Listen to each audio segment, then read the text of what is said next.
Sir আমাদের next উইকে sir ওই সোমবারে আবার মাইক্রো প্রসেসরও মানে ইয়ে আছে আর কি স্যার। আপনারা বলে দেন যে মঙ্গলবার বৃহস্পতিবার আমার কিছু যায় আসে না, যে কোনো একদিন হইলেই হয়।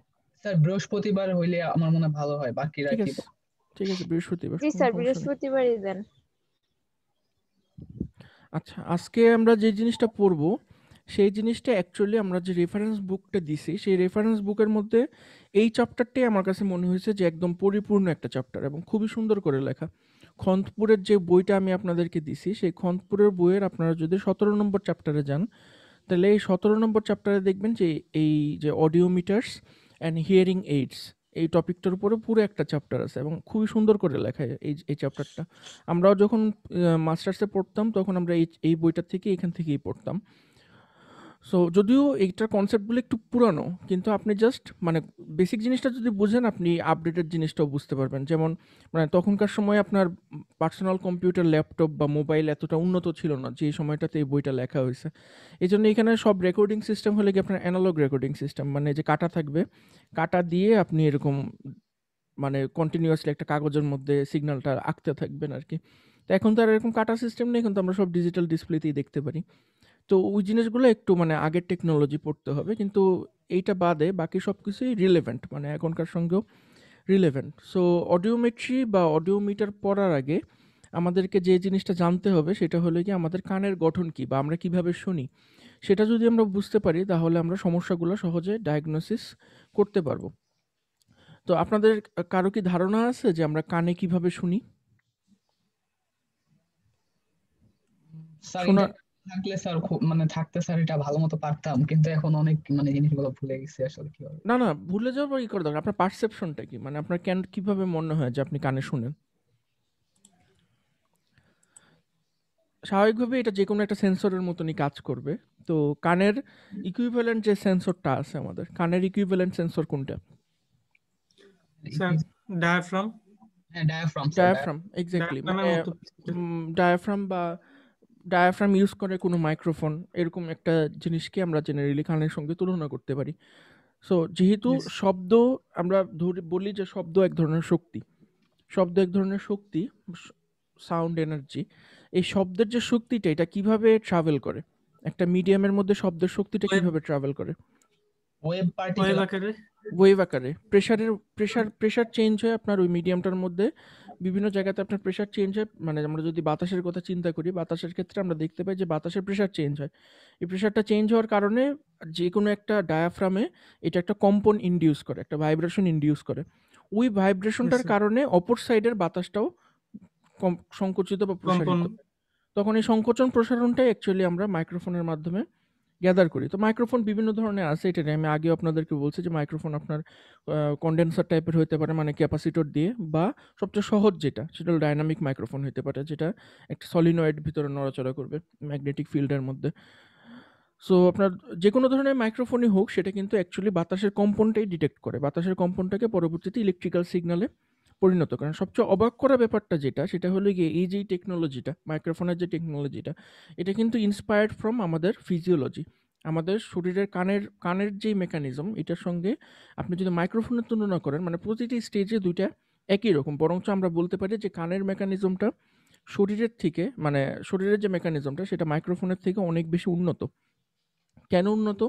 চলেন আমরা এটা দেখার জন্য তাহলে কানের গঠনটা দেখি যে কানটা কিভাবে গঠিত। সো আমরা বাইরের থেকে দেখে শুধুমাত্র কানের এই অংশটা দেখতে পারি। আউটার ইয়ারের এই বাইরে যে ইসের মতো আছে, থালার মতো জিনিসটা আছে, শুধুমাত্র এই জিনিসটা আমরা দেখতে পারি। এই ভিতরের কোনো কিছু কিন্তু আমাদের কাছে ভিজিবল না, আমরা দেখতে পারি না। সো কানের ভিতরে স্বাভাবিকভাবে এটার ভিতরে একটা টানেল থাকে। আমরা কটন বাড দিয়ে যখন কান পরিষ্কার করি তো জেনারেলি আমরা এই জায়গাটুকুকে অ্যাক্সেস করতে পারি। কানের ভিতরে এই জায়গাটুকুকে আমরা অ্যাক্সেস করতে পারি, এই টানেলটাকে। আপনারা সবাই নিশ্চয়ই এই টানেলটা ফিল করছেন যদি কখনো কটন বাড ইউজ করে থাকেন Yes, sir. কানের ভিতরে, তাই না? জি স্যার। সো এতটুকু জায়গায় আমাদের অ্যাক্সেসিবল, মানে এর বিয়ন্ড দিস পয়েন্ট আমাদের আর কানের সব কিছু হলো আমাদের কাছে অপরিচিত, মানে আমরা জানি না ভিতরে কি আছে। আর যেহেতু আমরা কেউই মানে ব্যাকগ্রাউন্ড না, মানে বায়োলজিতে আমাদের যেহেতু খুব ভালো ব্যাকগ্রাউন্ড নাই, এই জন্য ইলেকট্রিক্যাল ইঞ্জিনিয়ার হিসেবে এই জায়গাগুলো আমাদের কাছে মোটামুটি অপরিচিত ধরেই নেওয়া যায়। সো কানের পরিচিত অংশটাকে আমরা বলি হলো কি আউটার ইয়ার, যতটুকু জায়গা আমরা ফিজিক্যালি অ্যাক্সেস করতে পারি সেটাকে আমরা বলতেছি হলো কি আউটার ইয়ার। মাঝখানে একটা মেকানিজম আছে, এই জায়গাটা খুবই ইন্টারেস্টিং, সেটা হলো মিডল ইয়ার। আর সব কলকবজা মানে বেসিক যে ট্রান্সডিউসার, মানে আপনার এই সাউন্ডের এনার্জিকে ইলেকট্রিক্যাল এনার্জিতে যে রূপান্তরিত করবে, এই মেকানিজমটা থাকবে হলে গিয়ে ইনার ইয়ারে। ঠিক আছে? আমি যে বললাম যে মাইক্রোফোনের সঙ্গে আমাদের কানের মিল আছে, দেখেন কানের মিলটা কোন জায়গা পর্যন্ত। একটা মাইক্রোফোনও যেমন সাউন্ডের এনার্জিটা যে মেকানিক্যাল যে প্রেশারের যে চেঞ্জটা হইতেছে সেটাকে ও ইলেকট্রিক্যাল সিগনালে আমাদের কম্পিউটার বা মোবাইল যে কোনো জায়গায় পাঠাচ্ছে। কানও কিন্তু সিমিলারলি আপনার সাউন্ডের কারণে যে মেকানিক্যাল ফোর্স ডিটেক্ট করতেছে, সেই মেকানিক্যাল ফোর্সটাকে কিন্তু ও ইলেকট্রিক্যাল এনার্জিতেই রূপান্তরিত করতেছে, ইলেকট্রিক্যাল সিগন্যালই রূপান্তরিত করতেছে। যেটা আমরা এর আগের ক্লাসগুলোতেও দেখে আসছি যে শরীরের মধ্যে যে কোনো ধরনের সেন্সেশন আপনি কালেক্ট করেন, আপনি গন্ধ শুকেন, আপনি টেস্ট পান, কানে শুনেন, সব কিছুই কিন্তু বেসিক্যালি আইদার কেমিক্যাল ফর্ম থেকে ইলেকট্রিক্যাল ফর্মে যাচ্ছে, মেকানিক্যাল ফর্ম থেকে ইলেকট্রিক্যাল ফর্মে যাচ্ছে, বা ইলেকট্রিক্যাল ফর্ম থেকে ইলেকট্রিক্যাল ফর্মে যাচ্ছে। কিন্তু এন্ড রেজাল্টটা মানে একদম শেষ পর্যায়ে এসে সিগন্যালটা কিন্তু ইলেকট্রিক্যাল এনার্জি হিসেবেই ট্রাভেল করে। এখন কোশ্চেন হলো গিয়ে কানের মধ্যে কীভাবে তাহলে এই সাউন্ডের যে এনার্জিটাকে এটাকে আমরা ইলেকট্রিক্যাল এনার্জিতে রূপান্তরিত করব, ট্রান্সডিউসারটা কীভাবে কাজ করবে। সো কানের যে আউটার ইয়ার পোর্শনটা থাকে, এই আউটার ইয়ার পোর্শনের মধ্যে দিয়ে একটা সাউন্ডের ওয়েভ, মানে বাতাসের যে মধ্যে যে প্রেশারের চেঞ্জটা, সেটা এই টিম্ফানিক মেমব্রেন পর্যন্ত আসে। এখানে যে পর্দাটা আছে, এই পর্দাটাকে বলা হয় কি টিম্ফানিক মেমব্রেন, যেটাকে আমরা অনেক সময় কানের পর্দা হিসেবে বলি, ক্রুডভাবে কানের পর্দা হিসেবে বলি। অনেকে বলে না যে কানের পর্দা ফেটে গেছে, অ্যাকচুয়ালি মানে এই পর্দার মধ্যে হয়তো বা ছোট কোনো ডিফেক্ট হয়েছে বা ছেদ হয়েছে কোনো একটা, তখন আমরা বলি যে ওর পর্দাটা ড্যামেজ হয়েছে। সেটা হলো কি যে এই পর্দাটা আমার কার্সরটা যেখানে, এটা হলো কি এটার নাম হলো কি টিম্ফানিক মেমব্রেন। সো টিম্ফানিক মেমব্রেনটার পরেই আপনার আউটার ইয়ারটা শেষ হয়ে যায়, তখন আমাদের মিডল ইয়ার শুরু হয়। মিডল ইয়ারের কাজটা কি? মিডল ইয়ারের কাজটা হলো গিয়ে সাউন্ডকে মেকানিক্যাল যে ফোর্সটা, মেকানিক্যাল যে ফোর্সটা, এই মেকানিক্যাল ফোর্সটাকে অ্যাম্প্লিফাই করা। কানের ভিতরে আমাদের এই মেকানিক্যাল অ্যাম্প্লিফিকেশন টেকনিক আছে। কিভাবে অ্যাম্প্লিফিকেশনটা হয়? আপনারা যদি লিভারের প্রিন্সিপালটা জানেন, লিভারের মাধ্যমে আমরা কি করি বলেন তো? স্যার লিভারের মাধ্যমে আমাদের যে অপ্রয়োজনীয় বর্জ্য পদার্থগুলো সেগুলা মানে না বের না না, করে। ওই লিভারের কথা বলিনি আমি, আমি ফিজিক্সের যে কনসেপ্ট লিভার, ওটার কথা বলছি। এটা দিয়ে কি করে? ফালক্রাম। ফালক্রাম, হ্যাঁ। স্যার ওই যে মানে মানে ইয়াটা সমান রাখে। এটা হলে কি এক ধরনের আপনার ডিসপ্লেসমেন্টকে অ্যাম্প্লিফাই করে। মানে আপনার লিভারের এক সাইডে যদি এরকম ছোট একটা বাহু আর এক সাইডে যদি বড় একটা বাহু থাকে, আপনি যদি এখানে কম একটা ফোর্স দেন, মানে এখানে যদি ছোট্ট একটা ডিসপ্লেসমেন্ট করেন, এই সাইডে গিয়ে আপনি অনেক বড় একটা ডিসপ্লেসমেন্ট পাবেন। এটাতে আমাদের কি হয়, ভারী জিনিসকে আমরা সহজেই উঁচুতে উঠাতে পারি বা নড়াচড়া করাইতে পারি, ফালক্রাম যেটাকে বলে। ঠিক বলছেন আপনি। সো এই জায়গাটার মধ্যেই ওই ফালক্রামের টেকনোলজিটা আছে। কীভাবে আছে? এখানে আপনার দুইটা হাড় থাকে, হাড় দুটার নাম কি দাঁড়ান, হাড় দুইটার নাম এখানে মানে দুইটা হাড়ের মধ্যে একটা হাড় এরকম থাকে লোকের ছোট, আর একটা হাড় থেকে বড়, আর মাঝখানে হলে কি এরকম একটা লিভার থাকে। তো এখানে যেটা হয় যে এই সাউন্ডের এনার্জিটা যখন এখানে আসে, তখন এই সাইডে যেই পরিমাণ আপনার ডিসপ্লেসমেন্ট হয়, মানে ইয়ার ড্রামের মধ্যে মানে টিম্ফানিক মেমব্রেনের মধ্যে যেই পরিমাণ ডিসপ্লেসমেন্ট হয়, সেই ডিসপ্লেসমেন্টটাকে এই ফালক্রামের মাধ্যমে, লিভারের মাধ্যমে এই সাইডের যেই এই ডিসপ্লেসমেন্টটাকে আরও বড় করে দেয়। মানে এই হাড়টা এমনভাবে কানেক্টেড, এই তিনটা হাড়, একটা দুইটা তিনটা, এই হাড় তিনটা এমনভাবে কানেক্টেড যে এই সাইডের পর্দাটা যতটুকু কাঁপবে, এই সাইডের হাড়টা তার থেকে অনেক বেশি কাঁপবে, শুধুমাত্র এই গঠনটার কারণে। আমি একটু দাঁড়ান, আমি একটু দেখে আসি ওটার নামটা কি, ভুলে গেছি। এই স্লাইডের মধ্যে আছে নাকি? না, এখানে নেই।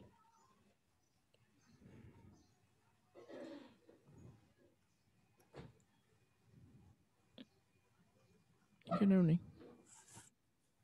একটু দাঁড়ান। মিডল ইয়ার, এই যে পাইছি। এই যে এখানে যদি দেখেন তাহলে দেখবেন যে ম্যালিয়াস ইনকাস আর স্টেপস, এই ম্যালিয়াস আর ইনকাসটা হলে গিয়ে আপনার এই সাউন্ডের যে ফোর্সটা, এই ফোর্সটাকে অ্যাম্প্লিফাই করে দেয়।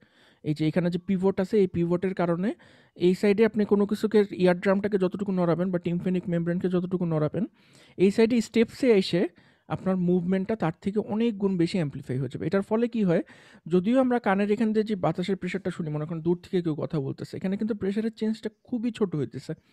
আমাদের এখানে কিন্তু মানে আমাদের নর্মাল মাইক্রোফোনের মধ্যে যেরকম আমরা অ্যাম্প্লিফায়ার ইউজ করি মোবাইলের ভিতরে বা কম্পিউটারের ভিতরে, বা প্রি অ্যাম্প্লিফাই করে কম্পিউটারে নেই, আমাদের শরীরের মধ্যে কিন্তু এরকম অ্যাম্প্লিফিকেশনের কোনো টেকনিক নেই, কারণ এটার মধ্যে তো কোনো ইলেকট্রনিক্স কম্পোনেন্ট নেই। অ্যাম্প্লিফিকেশনটা কীভাবে হবে? তো অ্যাম্প্লিফিকেশনটা, প্রি অ্যাম্প্লিফিকেশনটা বেসিক্যালি এই জায়গার মধ্যে হয়, এখানে একটা ফালক্রামের মাধ্যমে এইখানে অ্যাম্প্লিফিকেশনটা হয়। সো এই অ্যাম্প্লিফিকেশনের ফলে স্টেপসটা গিয়ে করে কি, এই ইনার ইয়ারে আরও জোরে ধাক্কা দেয়, মানে টিম্ফানিক মেমব্রেনটা যত জোরে কাঁপে, স্টেপসটা তার থেকে অনেক বেশি গুণ জোরে কাঁপে, যেটার কারণে আমরা প্রপারলি একটা শোনার মতো সাউন্ড শুনতে পারি। সো এরপরে যেটা হয় যে আমাদের ইনার ইয়ারের মধ্যে বেশ কিছু ইন্টারেস্টিং কনস্ট্রাকশন আছে। ইনার ইয়ারের মধ্যে আপনি যদি দেখেন, ইনার ইয়ারের মধ্যে বেশ কিছু ইন্টারেস্টিং কনস্ট্রাকশন আছে। এটার মধ্যে একটা আছে হলে কি আপনার জিলেপির মতো এই জিনিসটা, এই দেখবেন যে উপরের সাইডে জিলেপির মতো একটা জিনিস আছে, দেখতে পারতেছেন এই জিনিসটা, এই যে লেখা যে ব্যালেন্স ক্যানালস, এই জিনিসটার নাম হলে কি ভেস্টিবুলার অ্যাপারেটাস। এই জিনিসটার নাম হলে কি ভেস্টিবুলার অ্যাপারেটাস। ভেস্টিবুলার অ্যাপারেটাস হলে কি আমাদের শরীরে ব্যালেন্সিংয়ে কাজ করে, মানে আপনি যে আপরাইট দাঁড়ায় আছেন, আপনি যে হরাইজন দেখতে পারতেছেন সোজা, কোন আবার যখন মাথাটা বাঁকা করে ফেলেন তখন আপনি বুঝতে পারেন যে আপনার হরাইজনটা সোজা আছে কিন্তু আপনার মাথাটা বেঁকে গেছে। এই যে শরীরের ব্যালেন্সিং, এই ব্যালেন্সিংয়ে কাজ করে হলে কি ভেস্টিবুলার অ্যাপারেটাস। এই ভেস্টিবুলার অ্যাপারেটাসের ভিতরে আপনার ফ্লুইড ফিল্ড থাকে, মানে ভিতরে আপনার সবসময় পানি জাতীয় একটা পদার্থ দিয়ে ফিল্ড থাকে, এবং আপনি যখন নড়াচড়া করেন তখন ওই লেভেলটা চেঞ্জ হয়, পানির লেভেলটা চেঞ্জ হয়। যখন চেঞ্জ হয় তখন আপনি বুঝতে পারেন যে আপনার নড়াচড়া হচ্ছে। এই জন্য দেখবেন যে কিছু কিছু মানুষ আছে যারা গাড়িতে যখন উঠে, গাড়িতে উঠলে বমি হয়, মোশন সিকনেসের কারণে বমি হয় গাড়িতে। আবার অনেক মানুষ দেখবেন যে গাড়িতে মুভিং কারের মধ্যে পড়ালেখা করতে পারে না, বই পড়তে পারে না বা মোবাইল দেখতে পারে না। আপনাদের মধ্যে কি কখনো এই জিনিসটা নোটিস করছেন কেউ? স্যার একটা খেয়াল করার মতো যেটা ছিল সেটা হচ্ছে গাড়ি আর কি যে ডিরেকশনে চলতেছে তার উল্টা ডিরেকশনে যদি কেউ বসে থাকে তখন এই পসিবিলিটিটা বেড়ে যায়। হ্যাঁ, অনেকের হয়, আবার কারোর ক্ষেত্রে হয়ই না, যেমন আমার হয় না।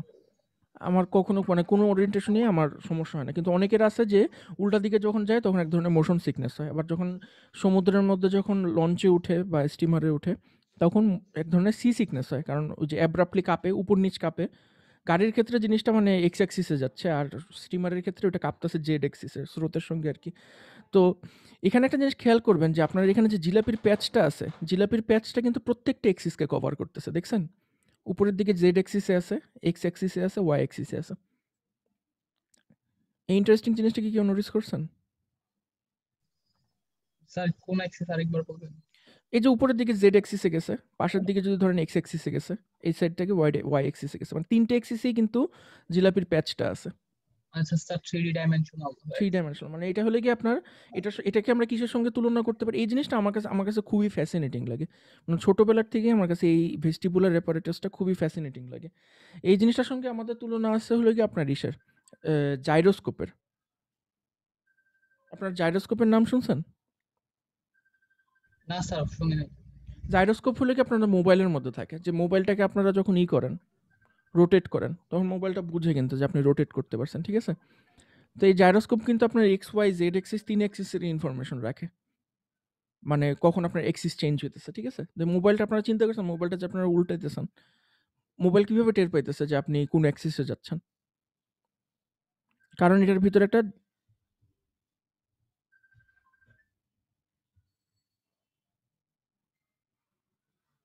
একটা জাইরোস্কোপ থাকে, এই জন্য আপনি বুঝতে পারেন, ঠিক আছে? সো আপনারা আরেকটা মজার ব্যাপার যেটা আমি আপনাদের বলতে পারি, আপনারা শিওর কেউ জানেন না যে মদ খেলে মানুষজন মাতাল হয়, এবং মাতাল হলে মানুষজনের স্টেপসগুলো খুব অনিয়মিত হয়ে পড়ে, মানে মানুষজন সোজা হাঁটতে পারে না। এই জিনিসটা নিশ্চয়ই আপনারা নাটক সিনেমাতে দেখছেন অনেক সময়। জি স্যার। জি তো স্যার। ওইটার পেছনেও কিন্তু রেসপন্সিবল এই ভেস্টিবুলার অ্যাপারেটাস। আপনি যখন অ্যালকোহল খান তখন অ্যালকোহলটা এখানে ডিফিউজ হয়ে এই ভেস্টিবুলার অ্যাপারেটাসের যে ক্যানালগুলো আছে, ব্যালেন্সিং ক্যানালের ভিতরে ঢুকে পড়ে, তখন এটার ভিতরে লিকুইডের ভিসকোসিটি চেঞ্জ হয়ে যায়, যেটা হয়ে যাওয়ার কারণে মানুষজন তখন আর ব্যালেন্স রাখতে পারে না, টিপসি হয়ে যায়। সো আপনাদের যদি পার্সোনাল ইন্টারেস্ট থাকে, আমি খুবই ইন্টারেস্টেড এটার প্রতি। আপনাদের যদি কারো পার্সোনাল ইন্টারেস্ট থাকে, আপনারা এই ভেস্টিবুলার অ্যাপারেটাস সম্পর্কে আরও ফার্দার জানতে পারেন। তবে এটা মোদ্দা কথা হলো কি যে আমাদের কানের যে ইনার ইয়ার, এই ইনার ইয়ারের ভিতরেই কিন্তু আমাদের পুরো শরীরের ব্যালেন্সিং মেকানিজম। আপনারা অনেকগুলো ইন্টারেস্টিং জিনিস খেয়াল করবেন ব্যালেন্সিংয়ের ব্যাপারে আমাদের শরীরের, যেটা মানে আমরা ইলেকট্রনিক্সের মধ্যেও দেখি না। এটার মধ্যে একটা হলে কি, আপনি মনে করেন কোনো একটা হরাইজনের দিকে তাকাইছেন। হরাইজন মানে হলে কি, যেখানে আপনার আকাশ এসে ভূমির সঙ্গে মিলছে বা আকাশ এসে সমুদ্রের সঙ্গে মিলছে, ঠিক আছে? তো আপনি যদি ক্যামেরাটাকে যদি একটু বাঁকা করে কোণা করে যদি ছবিটা তুলেন, তখন দেখবেন যে আপনার যে হরাইজনটা আছে, এই হরাইজনটা কিন্তু ছবির মধ্যে বাঁকা হয়ে আসে, তাই না? জি স্যার। স্বাভাবিক। কিন্তু আপনি যদি মাথাটা বাঁকা করেন, একটা অদ্ভুত ব্যাপার খেয়াল করবেন যে মাথাটা আপনি বামে সরাইছেন বা ডানে সরাইছেন, আপনার হরাইজন কিন্তু সবসময় সোজা থাকবে আপনাদের চোখে। আপনি এখনই করতে পারেন। আপনার চোখের সামনে যদি কোনো স্ট্রেট লাইন থাকে, আপনি যদি ওই স্ট্রেট লাইনটার দিকে তাকায় মাথাটাকে যদি বাঁকা করেন ডানে বা বাঁয়ে, আপনি কিন্তু একটা জিনিস খেয়াল করবেন যে আপনার স্ট্রেট লাইনটা কিন্তু স্ট্রেটই আছে। জি স্যার, স্ট্রেট। আপনারা কখনো অবাক হয়েছেন যে আপনার ক্যামেরার মধ্যে ছবি তুললে স্ট্রেট লাইনটা বাঁকা আসে, কিন্তু আপনি যখন চোখ দিয়ে দেখতেছেন তখন কিন্তু স্ট্রেট লাইনটা সোজা আসতেছে। স্যার ক্যামেরা দিয়ে তুললে স্ট্রেট লাইনটা ওরকমই থাকবে না? স্ট্রেট লাইনটা স্ট্রেট থাকবে, কিন্তু পুরো ফ্রেমের সাপেক্ষে স্ট্রেট লাইনটা কিন্তু মানে হরাইজন্টাল থাকবে না আর। জি স্যার। কিন্তু আপনি যখন মাথাটা বাঁকা করেন, কিন্তু আপনার কিন্তু একটা পারসেপশন হইতেছে যে স্ট্রেট লাইনটা, হরাইজনটা কিন্তু আগের মতনই হরিজন্টাল আছে, এরকম একটা জিনিস ফিলিং হবে আপনার। মানে আমরা যখন একটা ছবি তুলি, ছবির মধ্যে যদি মানে এই সাইডে যদি হরাইজন থাকে, আপনি যদি ছবিটাকে এরকম বাঁকা করে তুলেন, তখন দেখবেন যে এই ছবিটার মধ্যে এই হরাইজনটা বাঁকা হয়ে আসছে। মানে হরাইজনটা আর ভূমির সঙ্গে 0 ডিগ্রি অ্যাঙ্গেলে নেই, কোনো একটা অ্যাঙ্গেল করে আছে। কিন্তু আপনি যখন মাথাটা সরাবেন, তখন দেখবেন যে এই জিনিসটা সবসময় আপনার মনে হবে যে এই জিনিসটা ভূমির সাথে প্যারালাল আছে। কারণ হলো গিয়ে ভেস্টিবুলার অ্যাপারেটাসটা আমাদের ব্রেনের মধ্যে সিগন্যাল পাঠায় যে আমার হরাইজনটা এই জায়গাতে। ব্রেন তখন করে কি, সিগন্যাল প্রসেসিং করে। সিগন্যাল প্রসেসিং করে আমাদের রেটিনাতে যতগুলো ছবি আসতেছে, সবগুলো ছবিকে একসাথে কম্পোজিট করে তারপর আপনাকে বুঝায় যে আপনি একটা জিনিস দেখতেছেন। মানে আপনি অ্যাকচুয়ালি যা দেখতেছেন সেটা কিন্তু আপনি দেখেন না। ব্রেন এটাকে প্রসেস করে। প্রসেস করার পরে তারপরে আপনাকে দেখায়। বুঝতে পারছেন? সো ওটা যাক, ওগুলো নিয়ে আলোচনা করার দরকার নেই। আপনার এই ভেস্টিবুলার অ্যাপারেটাসের ইউজফুলনেস যদি পড়তে চান, ইন্টারনেটে অনেক আর্টিকেল আছে, ওখান থেকে পড়ে নিতে পারেন। ওটা আমাদের আজকের স্কোপ না। আজকের আমাদের স্কোপ হলে কি এই জিনিসটা, ককলিয়া, এই যে শামুকের মতো জিনিসটা দেখতেছেন, এই জিনিসটাই হলে কি আমাদের আজকের মূল উদ্দেশ্য জানা। ককলিয়ার ভিতরে কি থাকে, আমরা সাউন্ড কিভাবে শুনতে পারি।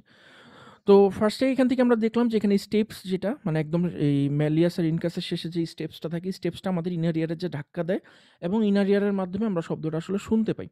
তো এই ককলিয়াটার ভিতরে অ্যাকচুয়ালি আমাদের এই ককলিয়াটা দেখতে হলে কি এরকম, এখানে সুন্দর করে পিয়ানোর মতো দেখাইছে, এটার একটা কারণ আছে দেখানোর। কিন্তু ককলিয়াটার ভিতরে এরকম প্যাঁচানো একটা থাকে, লেয়ার থাকে। এগুলোর মধ্যে আপনার হেয়ার সেল থাকে কতগুলো, আমাদের মাথায় যেরকম চুল, সেরকম চুলের মতো কতগুলো সেল থাকে এখানে। মানে ওগুলো হলো কি এক ধরনের সেন্সরি নিউরন। এই নিউরনগুলো টার্মিনেটেড হয় হলে কি সূক্ষ্ম চুলের মতো দেখতে কতগুলো জিনিসের মধ্যে। যে আপনার যদি ইলেকট্রন মাইক্রোস্কোপে ছবি তুলেন, তাহলে ইলেকট্রন মাইক্রোস্কোপে আপনি ওই জিনিসটা ধরা পড়বে। এই যে দেখেন যে চুলের মতো স্ট্রাকচার দেখতে পারতেছেন না, এই যে চুলের মতো স্ট্রাকচার, এটা হলো কি ইলেকট্রন মাইক্রোস্কোপের ছবি। ইলেকট্রন মাইক্রোস্কোপের ছবি এরকম ব্ল্যাক অ্যান্ড হোয়াইট আসে। সো এখান থেকে একটু 3 ডাইমেনশনালটা বোঝাটা একটু কঠিন, কারণ ছবিটা যেহেতু 2D। তবে আপনারা যদি এই জায়গাটা ভূমি চিন্তা করেন, মানে আমি যে জায়গাটাতে কার্সর নড়াচ্ছি, এই জায়গাটাতে যদি ভূমি চিন্তা করেন, তাহলে দেখবেন যে এখানে উঁচু উঁচু গাছের মতো কিছু জিনিস আছে। সবাই কি দেখতে পারতেছেন?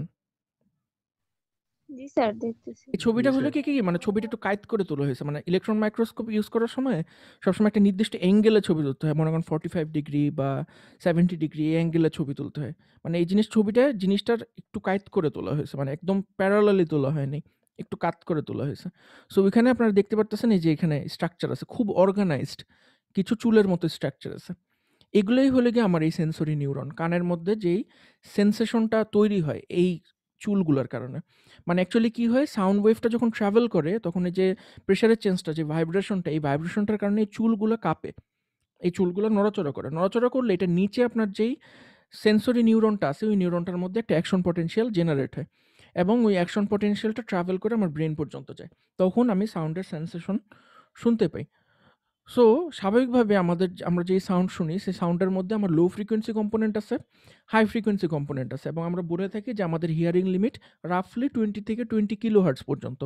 তার মানে এটার মধ্যে এক্সট্রিম লো ফ্রিকোয়েন্সি আছে, আবার এক্সট্রিম হাই ফ্রিকোয়েন্সি আছে। 20 কিলোহার্টজ কিন্তু অনেক অনেক হাই ফ্রিকোয়েন্সি, অলমোস্ট আল্ট্রাসাউন্ডের 5 ভাগের 1 ভাগ, অলমোস্ট আল্ট্রাসাউন্ডের কাছাকাছি চলে যাচ্ছে।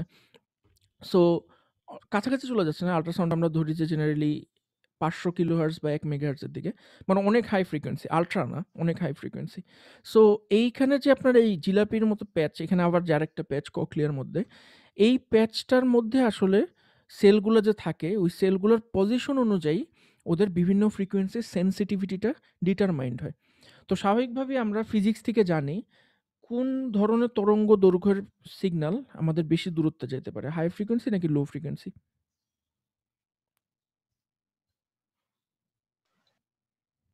Sir high frequency. High frequency হবে না কেন? এটা তো- কারণ স্যার হাই ফ্রিকোয়েন্সি স্যার এটা বেশি মানে ইয়াগুলা থাকে, মানে কম্পনটা বেশি হয়। এটা কি অ্যাটেনুয়েট বেশি করবে না কম করবে? অ্যাটেনুয়েট স্যার অবশ্যই বেশি করবে। অ্যাটেনুয়েট বেশি করলে বেশি দূরে যাবে কিভাবে? অ্যাটেনুয়েশন কথাটার অর্থ কি? অ্যাটেনুয়েশন মানে স্যার একটার সাথে আরেকটার যে মানে নালিফাই করে ফেলা ব্যাপারটা। অ্যাটেনুয়েশন মানে হলে গিয়ে কোনো না কোনোভাবে সে বাধা পাইছে, বাধা পাওয়ার কারণে সে কমে গেছে, তার অ্যামপ্লিচিউডটা কমে গেছে। তো আমরা জানি যে হাই ফ্রিকোয়েন্সির যে সিগন্যাল থাকে ওরা অ্যাটেনুয়েট বেশি করে, এই জন্য আমরা আকাশকে দেখি কি রঙের? নীল রঙের। আকাশকে কেন আমরা নীল রঙের দেখি? কারণ হাই ফ্রিকোয়েন্সির যে আলো, সেই আলোটার স্ক্যাটারিং বেশি হয়, সেই আলোটা আপনার অ্যাটেনুয়েট বেশি করে। এই জন্য ওই নীল আলোটা, যখন নীল আলোটার তরঙ্গ দৈর্ঘ্য বেশি লালের থেকে, এই জন্য বালুকণা আমাদের যে আছে অ্যাটমসফিয়ারে, ওই বালুকণার সঙ্গে নীল আলোটা স্ক্যাটার করে, ওটার সঙ্গে বাড়ি খায়, বাড়িটা রেখে স্ক্যাটার করে, যেই কারণে আমরা আকাশ দেখি নীল রঙের। কিন্তু আকাশের কি আসলে কোনো রং আছে? নাই। না স্যার। কিন্তু আকাশকে আমরা নীল দেখি হলে গিয়ে, যেহেতু নীলের তরঙ্গ দৈর্ঘ্য বেশি, এই জন্য অ্যাটিনুয়েট বেশি করে, স্ক্যাটারিং বেশি হয় ওর। স্যার তাহলে কি সিমিলারলি, পানি, হ্যাঁ স্যার বলুন। পানির ক্ষেত্রে এরকম যেখানে হচ্ছে পানির গভীরতা বেশি সেখানে আমরা নীল দেখতে পাই? না না না না না, মানে পানির সঙ্গে কালার। অনেকগুলো ফ্যাক্টর রিলেটেড। এটার মধ্যে একটা আসলে কি রিফ্লেকশন। আপনার আকাশ যখন নীল থাকে তখন পানির উপরেও রিফ্লেকশনটা নীল পড়ে। আকাশ যখন লাল হয় পানির উপরে রিফ্লেকশনও তখন লাল হয়। এটা একটা ফ্যাক্টর। আর একটা ফ্যাক্টর হল কি এলজি। আপনার পানির নিচে কি পরিমাণ কি রঙের এলজি আছে সেটার উপর। আপনার পানির তো আসলে কোনো রং নেই, তো আপনি যেমন নেত্রকোনাতে ময়মনসিংহের বিডিসিটিতে যদি যান দেখবেন যে পানির রং পেস্ট কালারের, কারণ ওটার নিচে যে স্পেশাল শৈবালটা হয় চিনেমাটিতে, ওটার রং হলে কি পেস্ট কালারের। পানির রংটা অনেক কিছুতে ডিটারমাইন্ড হয়, দ্রাব্যতার উপর ডিটারমাইন্ড হয়, লবণের কনসেন্ট্রেশনের উপর ডিটারমাইন্ড হয়। পানির ব্যাপারটা একটু ট্রিকি, কিন্তু আকাশের ব্যাপারটা সহজেই বলা যায়। আকাশ নীল কেন? কারণ নীল রঙের আলো বেশি স্ক্যাটার্ড হয়। সিমিলারলি আপনি যখন সন্ধ্যা হয়ে যাবে তখন আকাশকে আপনি দেখেন হলে কি লাল রঙের। কারণ কি? কারণ সূর্যটা তখন একটা কোণে চলে আসে পৃথিবীর, এবং লালের যেহেতু তরঙ্গ দৈর্ঘ্য অনেক বেশি, লালের যেহেতু ফ্রিকোয়েন্সি অনেক কম, এই জন্য লাল আলোটা তখন ট্রাভেল করতে পারে সহজে, আর বাকি সব আলো করতে পারে না। এই জন্য আমরা তখন আকাশ দেখি লাল। তো এই জিনিসগুলো আপনারা নিজেরাই স্টাডি করে আর একটু কনসেপ্টটা ক্লিয়ার করে নিতে পারেন আপনাদের। সো মোদ্দা কথা যেটা আপনাদের হাই ফ্রিকোয়েন্সির কোনো জিনিস বেশি দূর যেতে পারে না, লো ফ্রিকোয়েন্সি জিনিস অনেক দূর পর্যন্ত যেতে পারে। এই জন্য আপনারা দেখবেন যে আপনাদের যেই মোবাইলের সিগন্যাল থাকে, মোবাইলের সিগন্যাল দেখা যায় আপনি ঘরের মধ্যে বসে খুব সহজে পান। মানে যদিও আপনার টাওয়ার অনেক দূরে বাসার থেকে, তারপরে আপনি মোবাইলের সিগন্যাল পান। কিন্তু আপনাদের রাউটারের মাঝখানে, আপনার যে ওয়াইফাইয়ের যে রাউটার আছে, ওয়াইফাইয়ের রাউটারের মাঝখানে যদি ২-৩টা দেওয়াল পড়ে, তাহলে কিন্তু কাজ শেষ। আপনি কিন্তু রাউটারের সিগন্যাল অনেক কম পান। যদি আপনার রাউটার, আপনি যে রুমে আছেন এই রুমের থেকে ২-৩ রুম পরে যদি আপনার রাউটার থাকে, তাহলে কিন্তু আপনি ওয়াইফাইয়ের সিগন্যাল পাবেন না। কারণ ওয়াইফাইয়ের যে ফ্রিকোয়েন্সি সেটা মোবাইল টাওয়ারের যে ফ্রিকোয়েন্সি সেটার থেকে বেশি। এইজন্য ওটাই বেশি অ্যাটেনুয়েট করে। আমার কথাটা কি বুঝতে পারছেন সবাই? জি স্যার। সো জি স্যার। সিমিলারলি এই জিনিসটা রুল অফ থাম্ব আপনারা জেনে রাখবেন যে লো ফ্রিকোয়েন্সির জিনিস বেশি দূর যায়, হাই ফ্রিকোয়েন্সির জিনিস বেশি দূর যেতে পারে না। এর আগেই বাধা পেয়ে যায় কোথাও না কোথাও। এই জন্য চিন্তা করেন যে আমাদের এই ইভলিউশনের ফলে আমাদের যে এই ডিজাইনটা হয়েছে, এই ডিজাইনটা কিন্তু ওটার জন্য অ্যাডপ্টেড হয়েছে, এই ফিজিক্সের জন্য অ্যাডপ্টেড হয়েছে। কিভাবে অ্যাডপ্টেড হয়েছে? আপনার একদম সামনের যে হেয়ার সেলগুলো আছে, একদম এই যে ইনার ইয়ারের সবচেয়ে প্রথমে যে হেয়ার সেলগুলো আছে, এগুলো কি ডিটেক্ট করতে পারে তাহলে?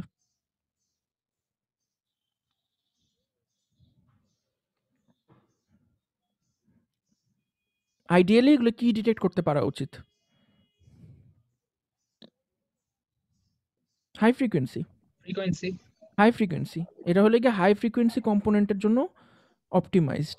মানে সামনের যে হেয়ার সেলগুলো আছে, সামনের হেয়ার সেলগুলো আপনাকে ডিটেক্ট করে দিবে হলে গিয়ে হাই ফ্রিকোয়েন্সির কম্পোনেন্ট, আর একদম ভিতরের দিকে যে হেয়ার সেলগুলো আছে এগুলি ডিটেক্ট করবে লো ফ্রিকোয়েন্সি কম্পোনেন্ট। আমার কথাটা কি বুঝতে পারছেন সবাই? জি স্যার। তো এটা খুবই অবাক করা ব্যাপার। মানে আমার আমার কাছে খুব আফসোস লাগে যে বেশিরভাগ ইলেকট্রিক্যাল ইঞ্জিনিয়াররাই মানে ফিজিওলজিটা ভালো করে জানে না। এজন্য ওরা ডিজাইন করার সময় অনেক কম ইন্সপাইরেশন পায়। আপনি যদি শরীরের ভিতরের ফিজিওলজিটা বুঝেন, আপনি দেখবেন যে এটার ভিতরে মানে ইলেকট্রিক্যাল ইঞ্জিনিয়ারদের জন্য কত মজার, মজার জিনিস আছে জানার মতো, যেটা আপনি ডেইলি লাইফে ইউজ করতে পারেন। এখন মনে করেন আপনি কোনো কিছু একটা বানাইলেন। আপনি হাই ফ্রিকোয়েন্সি এবং লো ফ্রিকোয়েন্সি বড় ব্রড রেঞ্জে কিছু একটা ডিটেকশন সিস্টেম বানাইলেন। আপনি কিন্তু শরীরের মধ্যে যে মেকানিজমটা আছে এটাকে যদি মিমিক করেন, তাহলেই কিন্তু দেখা যাবে যে আপনি খুব সুন্দর একটা সিস্টেম বানাইছেন। এই ধরনের সিস্টেমকে বলা হয় বায়োমিমিকিং সিস্টেম। মানে শরীরের যে বায়োলজি, এই বায়োলজিকে মিমিক করে বা নকল করে আপনি সিস্টেম বানাইছেন। এটাকে বলা হয় বায়োমিমিকিং সিস্টেম। সো আপনি যদি ফিজিওলজিটা ভালো করে বুঝেন, আপনি কিন্তু এরকম বায়োমিমিকিং সিস্টেম বানাইতে পারেন।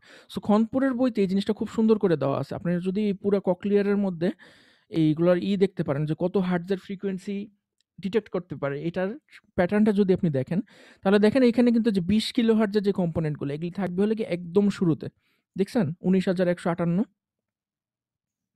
আর একদম যত ভিতরের দিকে যেতে থাকবেন আস্তে আস্তে ফ্রিকোয়েন্সি কমতেছে। খেয়াল করছেন কি ওই জিনিসটা? জি স্যার। এটা খুব মজার ব্যাপার। হ্যাঁ বলেন। সো এই যে হেয়ার সেলগুলো যেগুলো বললাম, ওই হেয়ার সেলের ব্যাপারটা হলে গিয়ে এরকম যে আপনার এরকম সেন্ট্রাল নার্ভাস সিস্টেম থেকে আস্তে আস্তে এদিকে আস্তে আস্তে ছোট ছোট সেন্সরি নিউরনগুলোর যে হেয়ার সেলগুলো এরকম বের হয়ে ককলিয়ার জুড়ে এই হেয়ার সেলগুলো থাকে। আমরা যে ইলেকট্রন মাইক্রোস্কোপের ছবিটা দেখলাম একটু আগে, তো সাউন্ড ওয়েভটা যখন আসে এই হেয়ার সেলগুলো কাঁপলে আপনার সিগন্যালটা এই যে ব্রেন পর্যন্ত পৌঁছে আপনার। এই পুরা জিনিসটাই কিন্তু নিউরনের কানেকশন। বিভিন্ন অনেকগুলো নিউরন একটার পর আরেকটা বসে একটার পর একটা বসে বড় একটা নেটওয়ার্ক তৈরি করে। এই নেটওয়ার্কটা আমার সেন্ট্রাল নার্ভাস সিস্টেমে যে আমরা ডিটেক্ট করি যে আমরা সাউন্ড শুনতেছি। হ্যাঁ, কিছু বলতে চাইছিলেন কেউ? স্যার ওই যে এখানে যে ওই এর আগের স্লাইডটাতে স্যার এটা ফ্রিকোয়েন্সি যে স্যার বলতেছে কি ওইটাই না স্যার, ওই যে আগের ওই 20,000 থেকে স্যার কমতেছে, ওটা কি স্যার ওই অ্যাটেনুয়েশন হইতে হইতে আর কি এক পর্যায়ে না না কমে না যায় না না অ্যাটেনুয়েশন হইতেছে না, আপনি ভুল স্যার? বুঝছেন। এটা মানে এটার মানে হলো কি আমি যে কথা বলতেছি, ঠিক আছে, আমার এই কথাটার মধ্যে কয় ধরনের ফ্রিকোয়েন্সি আছে বলে আপনার মনে হয়? আপনারা তো কন্টিনিউয়াস সিগন্যাল এবং সিস্টেম পড়ছেন, তাই না? স্যার কন্টিনিউয়াস সিগন্যাল এন্ড সিস্টেমে আপনারা তো একটা কনসেপ্ট পড়ছেন না, ফোরিয়ার ট্রান্সফর্ম। জি স্যার। এই যে পিয়ারে ফোরিয়ার, এই যে বিজ্ঞানী ম্যাথমেটিশিয়ান, সরি, ওর ইটা কি ছিল, মানে ওর পোস্টুলেটটা কি ছিল? স্যার মানে যে কোনো একটা ওয়েভ ফর্মকে মানে প্রত্যেকটা জিনিসকে আর কি সাইন ওয়েভের পার্সপেক্টিভ বা কস ওয়েভের পার্সপেক্টিভে হ্যাঁ, দেখানো। মানে যে কোনো কিছুকে, যে কোনো সিগন্যালকেই আপনার সাইন ওয়েভের হারমোনিক্স আকারে প্রকাশ করা যায়। মানে মনে করেন আমি আপনাকে একটা স্কোয়ার ওয়েভ দিলাম, ঠিক আছে? স্কোয়ার ওয়েভের সঙ্গে সাইন ওয়েভের তো কোনো তুলনাই হয় না, দুইটা দেখতে কমপ্লিটলি ভিন্ন, তাই না? কিন্তু আমরা ফুরিয়ার ট্রান্সফরমেশনের মাধ্যমে দেখছি যে একটা স্কোয়ার ওয়েভকেও আমরা অনেকগুলো সাইন ওয়েভের যোগফল আকারে দেখাইতে পারি, তাই না? তাইলে এই যে জি প্রত্যেকটা স্যার। সাইন ওয়েভের যে ফ্রিকোয়েন্সি, এটাই কিন্তু হলো কি ওই সিগন্যালের মধ্যে কি কি ফ্রিকোয়েন্সির কম্পোনেন্ট আছে, তাই না? তা আমার ভয়েসকে আমি যখন রেকর্ড করি, এই যে আমার ভয়েসকে আমি এখন কম্পিউটারে রেকর্ড করতেছি এবং ওয়েভ ফর্মটাও দেখতে পারতেছি যে কীভাবে আমার ভয়েস ওঠানামা করতেছে। কিন্তু এটা দেখে কি আপনি বলতে পারবেন যে এটার মধ্যে আমি কত ফ্রিকোয়েন্সিতে কথা বলতেছি? না স্যার, দেখা তো বলা যাবে না। বলা যাবে না। তাহলে এটা ফ্রিকোয়েন্সি বের করার জন্য কি করতে হবে আমাকে? Fourier transform. Exactly, Fourier transform করতে হবে। তো ফুরিয়ার ট্রান্সফর্ম করলে আমি এটার মধ্যে কি কি ফ্রিকোয়েন্সির কম্পোনেন্ট আছে সেটা পেয়ে যাব। তাহলে আমি সাপোজ আমি আপনাকে বললাম যে আমি যেই কথা বলতেছি সেই কথাটার ফ্রিকোয়েন্সি কত থেকে 1 কিলোহার্টজ থেকে 8 কিলোহার্টজের মধ্যে ভ্যারি করতেছে। মনে করেন আমি আপনাকে এটা জানাই দিলাম যে আমার গলার আওয়াজ 1 কিলোহার্টজ থেকে 8 কিলোহার্টজের মধ্যে ভ্যারি করতেছে। তাহলে এটার মধ্যে কয়টা ফ্রিকোয়েন্সি কম্পোনেন্ট থাকবে বলেন তো? স্যার আরেকবার বলেন। 1 কিলোহার্টজ থেকে 8 কিলোহার্টজের ফ্রিকোয়েন্সিতে আমি কথা বলতেছি। তাহলে আমার কথার মধ্যে কয়টা ফ্রিকোয়েন্সি থাকবে?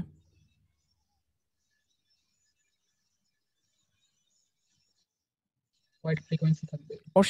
অসীম সংখ্যক ফ্রিকোয়েন্সি থাকবে। মানে 1 কিলোহার্টজের থেকে 8 কিলোহার্টজের মধ্যে যতগুলো ফ্রিকোয়েন্সি হওয়া সম্ভব সবগুলো ফ্রিকোয়েন্সির কম্পোনেন্ট আমার কথার মধ্যে থাকবে। কেউ বেশি থাকবে, কেউ কম থাকবে। জি স্যার। মানে আমি যদি ওয়েভ ফর্মটা যদি আঁকি, মানে ফুরিয়ার ট্রান্সফর্মটা যদি আমি আঁকি, মনে করেন ফুরিয়ার ট্রান্সফর্ম মানে কি, এই সাইডে হলে গিয়ে এফ আর এই সাইডে হলে গিয়ে আপনার অ্যামপ্লিটিউড, তাই না? সো আমি যদি এই ওয়েভ ফর্মটা আঁকি, আমি এখানে দেখবো যে এরকম কন্টিনিউয়াস অনেকগুলো ফ্রিকোয়েন্সি আছে এবং প্রত্যেকটা ফ্রিকোয়েন্সিরই কিছু না কিছু কন্ট্রিবিউশন আছে। কিন্তু কিছু কিছু ফ্রিকোয়েন্সি আছে যেগুলো খুবই প্রমিনেন্ট, যেগুলো খুব সহজে আলাদা করা যায়। আর বাকি কিছু কিছু ফ্রিকোয়েন্সি থাকবে যাদের ভূমিকা অত্যন্ত নগণ্য। আমার কথাটা কি বুঝতে পারছেন আপনি? জি স্যার। তো আমাদের এই কথার মধ্যে তাহলে আমরা জানলাম, আমরা যে গান শুনতেছি, আমরা যে আশেপাশে আওয়াজ শুনতেছি, যে কোনো যাই শুনতেছি, এটার মধ্যে কিন্তু সব ফ্রিকোয়েন্সির কম্পোনেন্ট আছে। এখন আমাদের কানের মধ্যে যে হেয়ার সেলগুলো থাকে, মানে যে নিউরনগুলো থাকে, ওই নিউরনগুলো হলো কি অপটিমাইজড এক একটা স্পেশাল ফ্রিকোয়েন্সির জন্য। মানে মনে করেন আমার কথার মধ্যে যে 20 কিলোহার্টজের যে কম্পোনেন্টটা আছে, এইটা শোনার দায়িত্ব হলো গিয়ে ওর। যেটা 16 কিলোহার্টজের আছে সেটা শোনার দায়িত্ব হলো গিয়ে ওর। যেটা 14 কিলোহার্টজের আছে সেটা শোনার দায়িত্ব হলো গিয়ে ওর। যেটা 43 হার্টজ সেটা শোনার দায়িত্ব হলো গিয়ে ওর। মানে ও 43 হার্টজ বাদে আর কিছু শুনবে না। তার মানে স্যার জিনিসটা এরকম যে এখানে যত রকম পসিবিলিটিস আছে আর কি, 0 থেকে 20,000 না পর্যন্ত। অ্যাকচুয়ালি যত রকম পসিবিলিটি এটা তো সম্ভব না, তাহলে তো আপনার অসীম সংখ্যক নিউরন লাগবে, তাই না? মানে স্যার অনেক নিউরন লাগবে। অ্যাকচুয়ালি এটাতে হলো কি আপনার হারমোনিক্স আকারে থাকে। মানে জেনারেলি আমাদের কানটা ডেভেলপ হয়েছে হলে গিয়ে আরেকটা মানুষের ভয়েস শোনার জন্য, ঠিক আছে? মানে ইভলিউশনের মাধ্যমে এই জিনিসটা এমনভাবে অপটিমাইজ হয়েছে যে আপনার ভোকাল কর্ড দিয়ে আপনি যেই সাউন্ডটা জেনারেট করেন, আরেকটা মানুষের কানটাও ওই সাউন্ডটা সবচেয়ে ভালো শুনতে পারে, মানে মানুষের গলার আওয়াজ। সো জেনারেলি একটা পুরুষ মানুষের গলার আওয়াজের বেস ফ্রিকোয়েন্সি হলো গিয়ে 125 হার্টজের মতো, 125 হার্টজের মতো, এবং বাকি যত ফ্রিকোয়েন্সিতে আমরা কথা বলি এটা হলো গিয়ে 125 হার্টজের হারমোনিক্স। বুঝতে পারছেন? মানে এন এন গুণ 125। আপনি এটারে পূর্ণ সংখ্যা দিয়ে গুণ করবেন, 1 2 3 4 5 6। বুঝতে পারছেন আমার কথাটা? মানে আমাদের ভোকাল কর্ডটার বেস ফ্রিকোয়েন্সি হলো গিয়ে 125 হার্টজ। তো আমরা যখন কথা বলি এটা জাস্ট 125কে আপনি 1 2 3 4 দিয়ে মাল্টিপ্লাই করবেন। মানে স্যার ওইটার গুণনীয়ক আর কি, তো হ্যাঁ হ্যাঁ হ্যাঁ, যেটাকে আমরা বলি হলো কি সোজা কথা আমরা এটাকে বলি হারমোনিক, তাই না? স্যার সো আমাদের ওই হেয়ার সেলগুলো এই হারমোনিকগুলোর জন্য অপটিমাইজড, যাতে আমাদের এই গলার আওয়াজের যে হারমোনিকগুলো, এই হারমোনিকগুলো আমরা ভালোভাবে শুনতে পারি। কারণ নাহলে তো আপনার অসীম সংখ্যক হেয়ার সেল লাগবে এই সমস্যাটা সমাধান করার জন্য। সেটা তো আর প্রকৃতি অ্যালাউ করবে না অসীম সংখ্যক হেয়ার সেল থাকাটা। সো এই প্রত্যেকটা হেয়ার সেল হলে এক একটা নির্দিষ্ট ফ্রিকোয়েন্সির জন্য অপটিমাইজড, এবং ওইটা বাদে অন্য কোনোটা শুনতে পারে না। তবে এখানে সবচেয়ে লক্ষণীয় বিষয় যেটা যেটা আপনারা মনে রাখবেন, যে হাই ফ্রিকোয়েন্সি শোনার দায়িত্ব যাদের, ওরা হলে কি কাছাকাছি থাকবে, তত একদম স্টেপস যেটা একদম শেষ হাড্ডিটা যেটা মিডল ইয়ারের একদম ঠিক সেটার পরেই থাকবে, ককলিয়ারের শুরুতেই থাকবে হলে গিয়ে হাই ফ্রিকোয়েন্সির জিনিসগুলো, এবং যত ভিতরের দিকে যেতে থাকবেন তত আস্তে আস্তে লোয়ার ফ্রিকোয়েন্সির কম্পোনেন্টগুলো। সো বেসিক্যালি যে জিনিসটা হয়, আমাদের বয়স বাড়ার সঙ্গে সঙ্গে একদম এক্সট্রিম হাই ফ্রিকোয়েন্সির যে সেলগুলো আর এক্সট্রিম লো ফ্রিকোয়েন্সির যে সেলগুলো, এই সেলগুলো ড্যামেজড হয়ে যায়। আমরা যত আস্তে আস্তে আমাদের যত বয়স বাড়তে থাকে তত আমাদের এই সেলগুলো ড্যামেজড হয়ে যায়। এই জন্য শিশু বয়সে বাচ্চারা অনেক কিছু শুনতে পারে, অনেক আশেপাশের আওয়াজ শুনতে পারে, কিন্তু আমরা যত বড় হতে থাকি আমাদের এই হেয়ার সেলগুলো ড্যামেজড হয়ে যাওয়ার কারণে আমাদের হাই ফ্রিকোয়েন্সি এবং লো ফ্রিকোয়েন্সি শোনার ক্যাপাবিলিটি কমে যায়। তো মোটামুটি আপনার তখন দেখা যায় যে 12 হার্টজ 13 হার্টজ 12 কিলোহার্টজ 13 কিলোহার্টজের পরে আমরা আর শুনতে পারি না। যদিও আমাদের মানে আরো শোনার ক্যাপাবিলিটি ছিল, কিন্তু আশেপাশে যেহেতু অনেক আওয়াজ, এই জন্য আপনার এই জিনিসটা আস্তে আস্তে ড্যামেজড হয়ে যায়। ওই ড্যামেজড হেয়ার সেলগুলোর ছবিও আপনার এখানে দেওয়া আছে। এই যে আপনারা যদি দেখেন তাহলে এখানে দেখবেন যে এই যে এই সেলগুলো ঠিক আছে, কিন্তু এই সাইডের যে সেলগুলো, এই সেলগুলো দেখছেন বিভিন্ন জায়গা থেকে উঠে গেছে, ছন্ন ছাড়া হয়ে গেছে একটু। এগুলো হলো কি আপনার ড্যামেজের কারণে, তখন এই সেলগুলো ড্যামেজ হয়ে যায়। এবং স্যার সেন্সরি সেলের একটা সমস্যা যেটা, এটা যদি একবার ড্যামেজ হয় তাহলে এটা কখনো আর হয় না, আর শেষ। That's it. সো স্বাভাবিকভাবেই আপনাদের আমরা তাহলে এখন বুঝলাম যে কানের মধ্যে দিয়ে কীভাবে আমরা কোনো কিছু শুনতে পারি। এখন আমাদের মেইন উদ্দেশ্য হলো গিয়ে আজকের, সেটা হলো গিয়ে আমাদের এই যে ড্যামেজটা হয়েছে বা আমাদের কারো কানের শোনার মধ্যে ইম্পেয়ারমেন্ট আছে, সেই ইম্পেয়ারমেন্টটা আমরা ডিটেকশন করব কীভাবে, সেই জিনিসটা হলো কি আমাদের আজকের জানার উদ্দেশ্য। তো এটার জন্য আমরা যেটা করছি যে আমরা কানটাকে যে 3টা ভাগে ভাগ করলাম ফার্স্টে, এই আউটার ইয়ার, মিডল ইয়ার, ইনার ইয়ার। তো আমরা চেকটাও করব বিভিন্নভাবে। আমরা জাস্ট ডিটারমাইন করব যে কোন জায়গাটাতে সমস্যা। কারণ যেহেতু আমাদের 3টা জায়গা আছে, আউটার ইয়ার, ইনার ইয়ার, মিডল ইয়ার। সো আমাদের সমস্যাটা অ্যাকচুয়ালি কোন জায়গাটায়, এটা আমরা বের করার জন্য 4-5টা ডিফারেন্ট টেকনিক ইউজ করব, যাতে আমরা পিন পয়েন্ট করতে পারি যে সমস্যাটা কোথায় হয়েছে। তো ফার্স্টে বইটার থেকে দেখি, স্লাইডে কিছু জিনিস খুব ভালো আছে। আমি ফার্স্টে আগে বইয়ের সিস্টেমটা দেখে তারপর স্লাইডে আসতেছি। সো আমাদের বইয়ের মধ্যে ফার্স্টে যে সিস্টেমটা বলছে সেটা হলো গিয়ে পিওর টোন অডিওমেট্রি, মানে আপনাকে নির্দিষ্ট ফ্রিকোয়েন্সির কতগুলো সাউন্ড ওয়েভ শোনাবে, সাউন্ড ওয়েভ শোনানোর পরে আপনার রেসপন্সটা জানবে। এটাকে বলা হয় হলো গিয়ে পিওর টোন অডিওমেট্রি। এটা হলো গিয়ে সবচেয়ে রুডামেন্টারি, সবচেয়ে প্রাইমারি লেভেলের টেস্ট। সেটা হলো কি pure tone audiometry. Pure tone অডিওমেট্রিতে মানে নাম শুনে যেটা বোঝা যাচ্ছে পিওর টোন, পিওর টোন কথাটার অর্থ হলো কি আপনি যেই ফ্রিকোয়েন্সির সাউন্ডটা আপনি কাউকে শোনাতে চাচ্ছেন এটার মধ্যে শুধুমাত্র ওই ফ্রিকোয়েন্সির কম্পোনেন্টই থাকবে, এর বাইরে আর কোনো কম্পোনেন্ট থাকবে না, একদম পিওর টোন। বুঝতে পারছেন? সো মনে করেন আপনারা কোনো একটা সাউন্ড সাইন ওয়েভ জেনারেট করলেন আপনাদের ল্যাবে, কোনো একটা সাইন ওয়েভ জেনারেট করলেন ফাংশন জেনারেটর দিয়ে, ওই সাইন ওয়েভটাকে কোনো একটা লাউড স্পিকার দিয়ে আপনি ওই রোগীটার কাছাকাছি প্লে করবেন। তো পিওর টোন যে অডিওমেট্রি এটাতে কিভাবে ডিটেক্ট করে যে রোগীর আপনার শোনার সমস্যা আছে নাকি, এটা ডিটেকশনটা পুরোপুরি ডিপেন্ড করে আপনার রোগী কখন বলবে যে আমি শুনতে পারতেছি বা শুনতে পারতেছি না, এটার উপর ডিপেন্ড করে পিওর টোন অডিওমেট্রিটা করা হয়। তো পিওর টোন অডিওমেট্রি করার জন্য আমরা জেনারেলি ওই যে একটু আগে বললাম যে 125 হার্টজ এবং 125 হার্টজের যে হারমোনিকগুলো আছে সরি, ওই হারমোনিকগুলোকে আমরা একটা স্পিকারের মাধ্যমে বাজাই। তো পিওর টোন অডিওমেট্রিতে ফার্স্টে এই সাউন্ডটা বাজানো হয়, সাউন্ডটা বাজানোর পরে রোগীকে বলা হয় যে আপনি কি এই সাউন্ডটা শুনতে পারছেন?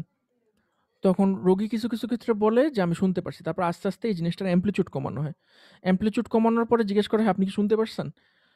একটা পর্যায়ে অ্যাম্পলিটিউড কমাইতে কমাইতে ওই ফ্রিকোয়েন্সির অ্যাম্পলিটিউড কমাইতে কমাইতে রোগী বলবে যে না আমি আর শুনতে পারতেছি না। তখন টেকনিশিয়ান করবে কি একটা চার্টের মধ্যে দাগ দিবে যে হ্যাঁ রোগী এই পর্যন্ত শুনতে পারছে, এরপরে আর শুনতে পারে নাই, তারপরে ও নেক্সট ফ্রিকোয়েন্সিটা প্লে করবে, নেক্সট ফ্রিকোয়েন্সিতে একই জিনিস করবে, ও আস্তে আস্তে অ্যাম্পলিটিউড কমাবে, কমানোর পরে রোগীকে জিজ্ঞেস করবে যে আপনি কি শুনতে পারতেছেন, একটা পর্যায়ে গিয়ে রোগী আবার বলবে যে না আমি শুনতে পারতেছি না। এইভাবে প্রতিটা ফ্রিকোয়েন্সির জন্য জিনিসটা রেকর্ড করা হয় যে রোগীটার প্রতিটা ফ্রিকোয়েন্সিতে ওর রেসপন্স কীরকম, সেটার উপর ডিপেন্ড করে ও পুরো চার্টটা প্রিপেয়ার করা হয়। তখন ডাক্তার যখন ছবিটা দেখে তখন ও বুঝতে পারে যে কোন ফ্রিকোয়েন্সিতে রোগীর রেসপন্স কীরকম। সো পিওর টোন অডিওমিটারের একটা ছবি বইয়ের মধ্যে দেওয়া আছে যে জিনিসটা কীভাবে তৈরি করা হয়।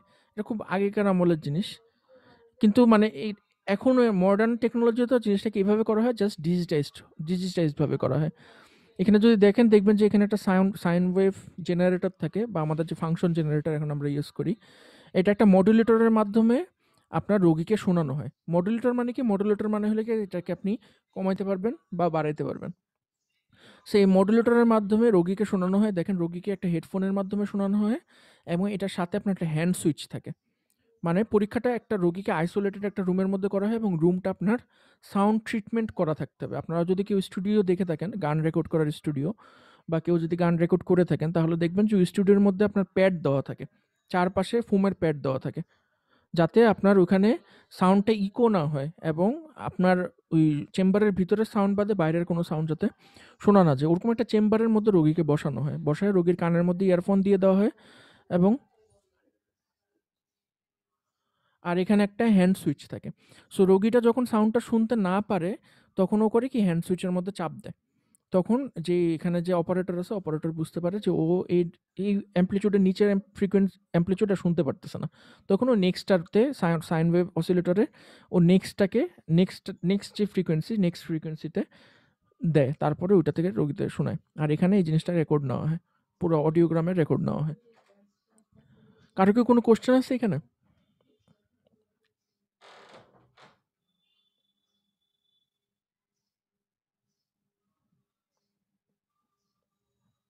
আপনাদের এই সিস্টেমটা কেউ যদি প্রজেক্টে বানাই দিতে বলে আপনারা বানাইতে পারবেন না? কি মনে হয় ফাইনাল ইয়ারের প্রজেক্ট হিসেবে? স্যার কেউ বায়োমেডিকেল নিয়ে প্রজেক্ট করবে কিনা সেটাও একটা কথা। এটা তো বায়োমেডিক্যাল প্রজেক্ট না, এটা তো ইলেকট্রিক্যাল প্রজেক্ট। এটার মধ্যে কি একটা কম্পোনেন্টও আছে বায়োলজিক্যাল? এখানে কোথাও কি একটা মাংসের টুকরা রেখে দেওয়া আছে? তাইলে না এটা স্যার। পুরো জিনিসটা তো ইলেকট্রিক্যাল, এটার বায়োমেডিক্যাল ভাবার কি দরকার? আপনারা ইলেকট্রিক্যাল ইঞ্জিনিয়ার, যেটা আপনাদের কাজ দেবে ওইটাই আপনাদের কাজ।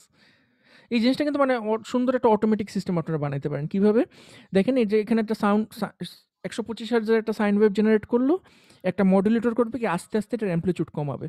তো কমাইতে কমাইতে একটা পর্যায়ে যায় রোগী কিন্তু আর শুনতে পারবে না, মানে ওই ফ্রিকোয়েন্সির জন্য একটা পর্যায়ে গিয়ে রোগী আর শুনতে পারবে না। তখন ও করবে কি এখানে চাপ দিবে, এই সুইচটার মধ্যে চাপ দিবে। সুইচটার মধ্যে চাপ দিলে করবে কি এখানে অটোমেটিক যখনই এই সুইচটার মধ্যে চাপ পড়বে তখনই এই যে আপনার যে মাইক্রো কন্ট্রোলার আছে ওই micro controller automatic next frequency sine wave generate করবে। তারপরে আবার এটাকে মডুলেট করবে, আস্তে আস্তে কমাবে অ্যামপ্লিটিউড। রোগী আবার একটা পর্যায়ে গিয়ে শুনতে পারবে না, আবার সুইচ চাপ দিবে। সুইচ চাপ দিলে এই সিগন্যালটা এখানে আসবে, তখন করবে কি অটোমেটিক এই সিস্টেমটা নেক্সট ফ্রিকোয়েন্সি সিগন্যাল জেনারেট করবে।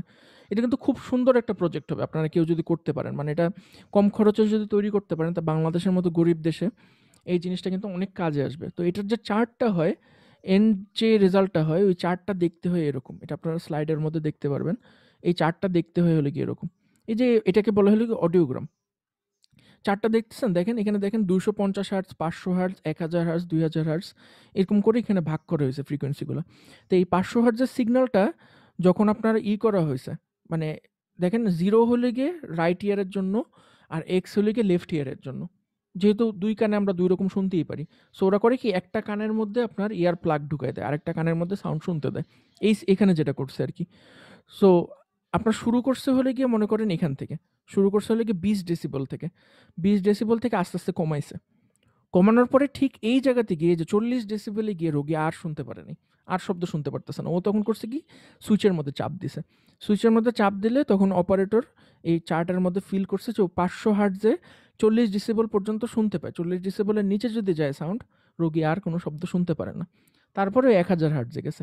1000 হার্টজে গিয়ে ও ডান কানে দেখা গেছে যে 40 ডেসিবল পর্যন্ত শুনতে পারে, কিন্তু বাম কানে ও আরও ভালো শুনতে পারে, 50 ডেসিবল পর্যন্ত শুনতে পারে। কিন্তু এর নিচে যদি যান তখন আর শুনতে পারবে না। ও সরি, আমি একটা জিনিস ভুল বলছি, এখানে তো মাইনাস দেওয়া নেই। মাইনাস দেওয়া থাকলে হলো গিয়ে জেনারেলি এখানে আমি যেগুলো দেখছি ওগুলোতে মাইনাস দেওয়া থাকে। মাইনাস দেওয়া থাকলে মানে নিচে কম। অ্যাকচুয়ালি আমি উল্টাটা বলছি, এখানে আসলে উল্টা দিক থেকে হয়েছে, এখান থেকে মাপা হয়েছে, এই দিক থেকে মাপা হয়েছে। মানে ফার্স্টে হয়তো 90 ডেসিবল দিছে, 90 ডেসিবল থেকে আস্তে আস্তে এদিকে কমানো হয়েছে। সরি, এখানে মাইনাস দেওয়া নেই, জেনারেলি মাইনাস দেওয়া থাকে, এখানে এই চারটার মধ্যে মাইনাস দেওয়া নেই। সো তার মানে হলে গিয়ে 120 বেশি আর 0 কম। আর এখানে আর কি নিচের দিকে যত আসবে কমতে থাকবে, বাট এখানে না বাড়ছে। না না, এখানে বাড়ছে, হ্যাঁ এখানে বাড়ছে। আমি কারণ মাইনাস দেওয়া নেই তো, যদি আপনার মাইনাস দেওয়া থাকে তার মানে হলে গিয়ে কমতে আছে। তো যেহেতু মাইনাস দেওয়া নাই এজন্য তার মানে এখানে হলে গিয়ে আপনার নিচের দিকে বেশি। সো এখান থেকে মানে 90 থেকে মনে করেন প্লে করা শুরু করছে, ও এখানে 50-এ গিয়ে আর শুনতে পারে না, মানে 50-এর নিচে গেলে আর শুনতে পারে না। বেসিক কনসেপ্টটা তো আপনারা বুঝতে পারছেন, তাই না? তাহলে এই প্লটটা যদি কোনো একটা ডাক্তারের কাছে থাকে, ডাক্তারটা কিন্তু সহজেই বুঝে যাবে যে রোগীটার কোন কোন ফ্রিকোয়েন্সিতে সমস্যা আছে, কোন কোন ফ্রিকোয়েন্সির সাউন্ড ওর শুনতে সমস্যা হয়। তখন ও সিম্পলি কী করবে, ওকে একটা হিয়ারিং এইড দিয়ে দিবে। হিয়ারিং এইডের মধ্যে বিভিন্ন ফ্রিকোয়েন্সির জন্য থাকে, আপনার স্পিকার থাকে। তো ও তখন করবে কি, যেই ফ্রিকোয়েন্সিগুলো আপনি কম শুনতে পারেন ওই ফ্রিকোয়েন্সির স্পিকারগুলোকে লাউড করে দেবে। তো তখন আপনি হিয়ারিং এডটা কানের মধ্যে পড়বেন। হিয়ারিং এডটা কী করবে, যে বাইরের থেকে যেই সাউন্ডগুলো আসে এই সাউন্ডগুলোর মধ্যে আপনি যেই ফ্রিকোয়েন্সির সাউন্ডগুলো কম শুনতে পারেন, ও করবে কি ওই ফ্রিকোয়েন্সির সাউন্ডগুলোকে অ্যাম্প্লিফাই করে দিয়ে আপনাকে শোনাবে। এই জিনিসটার গুরুত্ব কি বুঝতে পারছেন? মানে এই জিনিসটা আমাদের মেডিকেলি কেন কাজে আসে? জি স্যার, এক্ষেত্রে আর কি যারা কানে কম শোনে তাদের জন্য আর কি মানে জিনিসটা। ঠিক শুধুমাত্র ওই ফ্রিকোয়েন্সিটাকে ও অ্যাম্প্লিফাই করবে, আর বাকি সবগুলো ফ্রিকোয়েন্সিকে ও জাস্ট পাস করতে দিবে। আর যে ফ্রিকোয়েন্সিগুলো কম শুনে ওই ফ্রিকোয়েন্সিগুলোকেও অ্যাম্প্লিফাই করে তারপরে শোনাবে। তখন এন্ড রেজাল্ট কী হবে, রোগী আপনার যে ফ্রিকোয়েন্সিগুলোতে ও ন্যাচারালি কম শুনতো ওই ফ্রিকোয়েন্সিগুলোতে যেহেতু ওকে অ্যাম্প্লিফাই করে দেওয়া হচ্ছে, এই জন্য এই জিনিসটা ব্যালেন্স আউট হয়ে যাবে একটা পর্যায়ে গিয়ে। ঠিক আছে, এই তো গেল হলে গিয়ে কেউ যদি নির্দিষ্ট কোনো ফ্রিকোয়েন্সির সাউন্ড কম শুনতে পারে তাইলে আপনি ওর জন্য এটা করবেন। এখন কোনো একটা রোগী যদি এমন থাকে যে ওর সমস্যাটা হলে গিয়ে যে মাঝখানের যে হাড়গুলো আছে আপনার, এই মাঝখানের যে মিডল ইয়ারের যে হাড়গুলো ইনকাস ম্যালিয়াস, এগুলোও তো কারণ নষ্ট থাকতে পারে, ঠিকমতো কানেক্টেড নাই, ঠিকমতো গ্রো হয় নাই, বা কোনো একটা অ্যাক্সিডেন্টের কারণে নষ্ট হয়ে গেছে, বা তার এয়ার ড্রাম ফাইটে গেছে, যেটার কারণে বাতাসের যে প্রেশারটা ইম্পার্ট করার কথা ছিল সেটা ইম্পার্ট করতে পারতেছে না, লিক হয়ে যেতেছে বাতাসটা ফুটার মধ্যে দিয়ে। নানা ধরনের সমস্যা থাকতেই পারে আউটার ইয়ারে বা মিডল ইয়ারে। তখন তো আপনার ভিতরে সব কিছু ঠিক আছে, আপনার এই ফ্রিকোয়েন্সি রেসপন্স সব ঠিক আছে আপনার ভিতরের যে সেলগুলো, কিন্তু আপনার বাকি কম্পোনেন্টগুলো নষ্ট থাকার কারণে আপনি সাউন্ড শুনতে পারতেছেন না। আমার কথাটা কি বুঝতে পারছেন সবাই? মানে আমরা যে ইয়ারের কনস্ট্রাকশন দেখলাম, আমার এখানে এই জায়গাটা ঠিক আছে, ভিতরে সেলগুলো সব ঠিক আছে, ইনট্যাক্ট, কোনো সমস্যা নেই। কিন্তু মনে করেন আমার ড্রামের এখানে ছিদ্র হয়ে গেছে, যেটার কারণে বাতাসটা এখানে এসে যে প্রেশারটা দেওয়ার কথা ছিল ওই প্রেশারটা দিতে পারতেছে না, কারণ ছিদ্র দিয়ে বাতাস লিক হয়ে যাচ্ছে। বা এখানে যেই হাড়গুলো আছে এই হাড়গুলো কারো আন্ডার ডেভেলপড, ঠিক মতো ডেভেলপ করে নেই। তখন যদিও আপনার ভিতরের সেলগুলো সব ঠিক আছে, তারপরেও কিন্তু আপনি কোনো সাউন্ড শুনতে পারবেন না। আমার কথাটা কি বুঝতে পারছেন?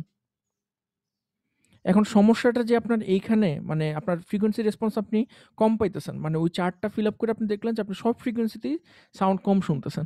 এখন সমস্যাটা কি আপনার এই জায়গাটাতে নাকি সমস্যা আপনার এই জায়গাটাতে? এই জিনিসটা আমরা আলাদা করব কিভাবে? সমস্যাটা আমরা ডিটেক্ট করব কিভাবে যে সমস্যাটা কি এখানে না এখানে? এই ডিটেকশনের জন্য আমরা করি কি বোন কন্ডাকশন করি। আপনারা কেউ কি বোন কন্ডাকশনের নাম শুনছেন বা বোন কন্ডাকশন হেডফোন দেখছেন কখনো? এখন কিন্তু বাজারে অ্যাভেলেবেল। যারা সাইকেল চালায় বা সকালবেলা যারা জগিং করে বা রাস্তার মধ্যে যারা মোটরসাইকেল চালায়, এদের কিন্তু কানের মধ্যে যদি ইয়ারফোন ইউজ করে, তখন আশেপাশের গাড়ির সাউন্ড বা পথচারীদের সাউন্ড কাউকে মেরে দিলেও টের পাবে না। কারণ ওর কান তো বন্ধ একটা ইয়ারফোন দিয়ে। এখন এইজন্য কিন্তু মানুষজন বোন কন্ডাকশন হেডফোন ইউজ করে। আমিও একটা কিনবো ভাবতেছি। কারণ সাইক্লিং বা অন্য কিছুর সময় আপনি যদি হেডফোন পরে থাকেন বা ইয়ারফোন পরে থাকেন, তখন গাড়ির হর্ন-টর্ন কিচ্ছু শোনা যায় না আর আশেপাশে। সো বোন কন্ডাকশন যেটা করে, বোন কন্ডাকশন হলে কি আপনার পুরো সিস্টেমটাকে বাইপাস করে। এই কানের ভিতর দিয়ে শোনা যেটা, সেটা না করে ও পুরা সিস্টেমটাকে বাইপাস করে একদম ডাইরেক্ট ইনার ইয়ারে গিয়ে সাউন্ড ভাইব্রেশনটা দেয়। কিভাবে দেয়? এখনকার যেই আমি বাজারে যে বোন কন্ডাকশন হেডফোনগুলো দেখছি, ওগুলো আসলে এই জায়গাটাতে দেয়। এই যে এই জায়গাটাতে দেয়। একদম কানের ঠিক বাইরে আপনার এই যে চুলটা যেখানে শেষ হইছে, মাথার চুল, এই জায়গাটার মধ্যে ও বোন কন্ডাকশন দেয়। কিন্তু এখানে যেটা দেওয়া হয়েছে, এটা হলো এই জায়গায় দেয়। কোনো সমস্যা নেই। ২ জায়গায় ২ জায়গায় দিলে একই কাজই হবে। কারণ এই সাইডের বোনটা একসাথে কানেক্টেড, কোনো সমস্যা নেই। সো বোন কন্ডাকশনে আপনার কানের ভিতরে সিগন্যালটা দেওয়া হয় না। কানের বাইরে হাড্ডির মধ্যে সিগন্যালটা দেওয়া হয়। আপনারা কেউ কি বলতে পারবেন যে সলিড মিডিয়ামে শব্দের গতি বেশি নাকি গ্যাসিয়াস নাকি লিকুইডে সাউন্ডের গতি বেশি? কোন মিডিয়ামে সাউন্ডের গতি সবচেয়ে বেশি? Sir, solid. স্যার সলিডে সলিডে। সবচেয়ে বেশি, তাই না? জি স্যার। সো বোন কন্ডাকশন কিন্তু আরো ফাস্টার হবে। আপনার এখানে বাতাসের মাধ্যমে যদি সাউন্ড ওয়েভটা না গিয়ে আপনি ডাইরেক্ট বোনের মধ্যে দিয়ে যদি সাউন্ডটা দেন, এটার কন্ডাকশন কিন্তু ফাস্টার হবে। যদিও আপনি সব ফ্রিকোয়েন্সি শুনতে পারবেন না। কারণ হাড্ডির মধ্যে কিছু, কিছু ফ্রিকোয়েন্সি অ্যাটেনুয়েট হয়ে যাবে। এজন্য আপনি সব ফ্রিকোয়েন্সি ভালো মতো শুনতে পারবেন না। কিন্তু মানুষের কথা মোটামুটি ভালো মতোই বুঝতে পারবেন। সো এই বোন কন্ডাকশনে কি করা হয়? আ এটা না। বোন কন্ডাকশনে আপনার আ ওই রোগীর যে কানের পিছনে, এই কানের পিছনে আপনার দেওয়া হয়। এই এক্সাইটেশন দেওয়া হয়। পিওর টোন অডিওমেট্রি করা হয়। মানে ১২৫ হার্টজ থেকে আস্তে, আস্তে আপনার সাইন ওয়েভটাকে মানে ফ্রিকোয়েন্সিটাকে বাড়ানো হয়। একদম সেম টেস্টেই করা হয়। কিন্তু এটা বোন কন্ডাকশনের মাধ্যমে করা হয়। কানের ভিতর দিয়ে না করে বোন কন্ডাকশন করে। তারপরে বোন কন্ডাকশন করে কি? আপনারা দেখেন এই চার্টটা আবার ফিল আপ করে। এই যে দেখতেছেন না, এই যে এই সাইনটা, এই যে অ্যারো সাইনটা দেখতে পারতেছেন? এখানে তো একটা হলো গিয়ে গোল, একটা হলো গিয়ে ক্রস, আর একটা হলো গিয়ে অ্যারো সাইন। এই অ্যারো সাইনটা ইন্ডিকেট করে হলো গিয়ে আপনার বোন কন্ডাকশন। মানে এটা হলো গিয়ে আপনার নরমাল কানের ভিতরে হেডফোন দিয়ে সাউন্ডটা শুনে আপনার রেসপন্স নিছে এবং তারপরে বোন কন্ডাকশন করে রেসপন্সটা নিছে। একটা মজার জিনিস খেয়াল করেন যে বোন কন্ডাকশনে কিন্তু ও অনেক অল্প সাউন্ডের পরেই কিন্তু ও আর শুনতে পারতেছে না। দেখছেন? মানে ২০ ডেসিবেলের পরেই ও আর শুনতে পারতেছে না। বা এটার ক্ষেত্রে ও ৩০ ডেসিবেলের পরেই আর শুনতে পারতেছে না। তো এই ক্ষেত্রে মানে কি বোঝা যাচ্ছে? এই ক্ষেত্রে বোঝা যাচ্ছে যে আপনার ওর কানটা ঠিক আছে। কানের মধ্যে কোনো সমস্যা নেই। কারণ বোন কন্ডাকশনে আপনার একটু কম শুনতে পারার কথা। নরমাল কন্ডাকশনের তুলনায় কম শুনতে পারার কথা। এখন আমি আপনাকে একটা হাইপোথেটিক্যাল সিচুয়েশন দিই মনে করেন। মানে একটা রোগী আপনার কাছে আসছে, আমি একটা হাইপোথেটিক্যাল সিচুয়েশন দিতেছি। যে রোগীটা আপনার নরমালি আপনি যখন কন্ডাকশন করেন, তখন রোগীটা এইখানে শুনতে পারে। মানে ১০ ডেসিবেলের পরেই রোগীটা আর শুনতে পারতেছে না। কিন্তু আপনি যখন বোন কন্ডাকশন করতেছেন, তখন বোন কন্ডাকশনে ও ৩০ ডেসিবেল পর্যন্ত শুনতে পারতেছে। সিমিলারলি আপনি ২ কিলোহার্টজে গেলেন, ২ কিলোহার্টজেও আপনি দেখতেছেন যে নরমাল কন্ডাকশনে ও এই পর্যন্ত শুনতে পারতেছে। কিন্তু আপনি যখন বোন কন্ডাকশন করতেছেন, তখন ও এই জায়গায় শুনতে পারতেছে। তাহলে রোগীর সমস্যাটা কোথায়?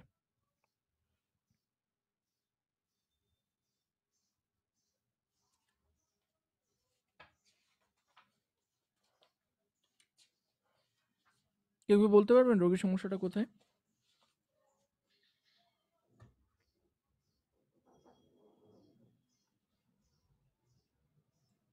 টায়ার্ড হয়ে পড়ছেন আপনারা?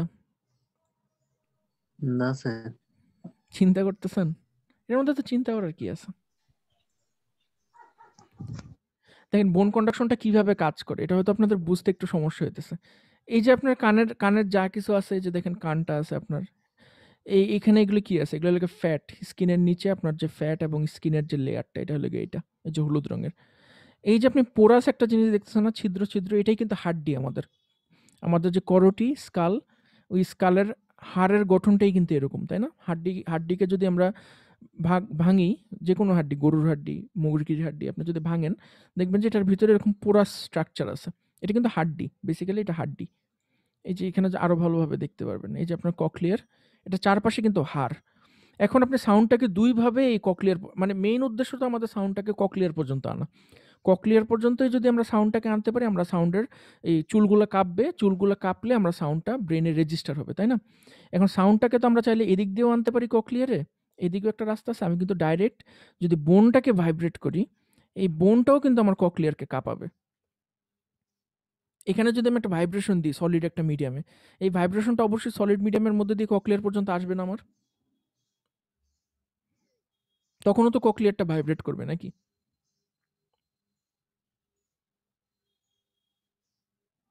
কিন্তু আমি যদি হাড্ডির মাধ্যমে সাউন্ডটা আনি, তাহলে কিন্তু আমার এই পথটার আর কোনো দরকার হইতেছে না। এই ইনার টিউবটার কিন্তু আমার কোনো দরকার হচ্ছে না। আপনারা না বুঝতে পারলে আমাকে কোয়েশ্চেন করেন, আমি আর আগাবো না তাইলে।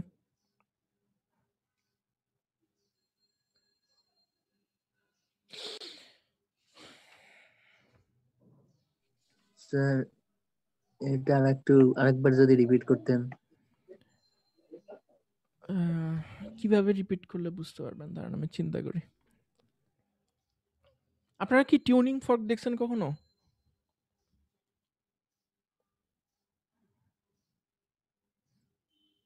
ওই যে ইউ শেপের একটা জিনিস থাকে, ওটাকে আপনি যদি কাঁপান, ওটার থেকে ফিজিক্স ক্লাস দেখছি। ফিজিক্স ল্যাবে দেখছেন না টিউনিং ফর্ক? জি স্যার। টিউনিং জি ফর্কের স্যার। সাউন্ড কিভাবে তৈরি হয়? আপনারা যে কাঁপান, ওটা থেকে একটা সাউন্ড তৈরি হয়। কেন তৈরি হয়? স্যার কাঁপলে তো ফ্রিকোয়েন্সি চেঞ্জ হয়, সেজন্য স্যার সাউন্ড। ফ্রিকোয়েন্সি চেঞ্জ হয়, বা ও কাঁপার সঙ্গে সঙ্গে আশেপাশে যে বাতাসের লেয়ারটা আছে, এই বাতাসের লেয়ারটা সংকুচিত প্রসারিত হয়। ওটার ফ্রিকোয়েন্সি অনুযায়ী বাতাসের লেয়ারটা সংকুচিত প্রসারিত হয়। ওটার থেকে আমরা কানের যে সাউন্ডটা শুনি, তাই না? তার মানে আমরা এখান থেকে কি বুঝতে পারলাম, যে কোনো কিছুকে আমরা যখন ভাইব্রেট করি, এটার আশেপাশের যে বাতাসের লেয়ারটা আছে, এই বাতাসের লেয়ারটার মধ্যে সংকুচিত প্রসারণ, সংকোচন প্রসারণ করে এরকম করে তৈরি হয়, একটা প্যাটার্ন তৈরি হয়, যেটা আমরা কানে গেলে আমরা এটাকে সাউন্ড হিসেবে রেজিস্টার করি, তাই না? তো সিমিলারলি এখানে একটা সলিড মিডিয়াম আছে, সেটা হলো আমরা হাড্ডি। এখন আপনি এখানে এক ধরনের ভাইব্রেশন মেকানিজম রাখলেন, পিজোইলেকট্রিক কোনো একটা ভাইব্রেশন মেকানিজম রাখলেন। তো আপনার যে সাইন ওয়েভটা আছে, এই সাইন ওয়েভটাকেও ভাইব্রেশনে রূপান্তরিত করবে। এই ভাইব্রেশনটা আপনি হাড্ডির মধ্যে দিলেন, তো এই হাড্ডির থ্রুতে এই ভাইব্রেশনটা আপনার ককলিয়ার পর্যন্ত পৌঁছাবে না?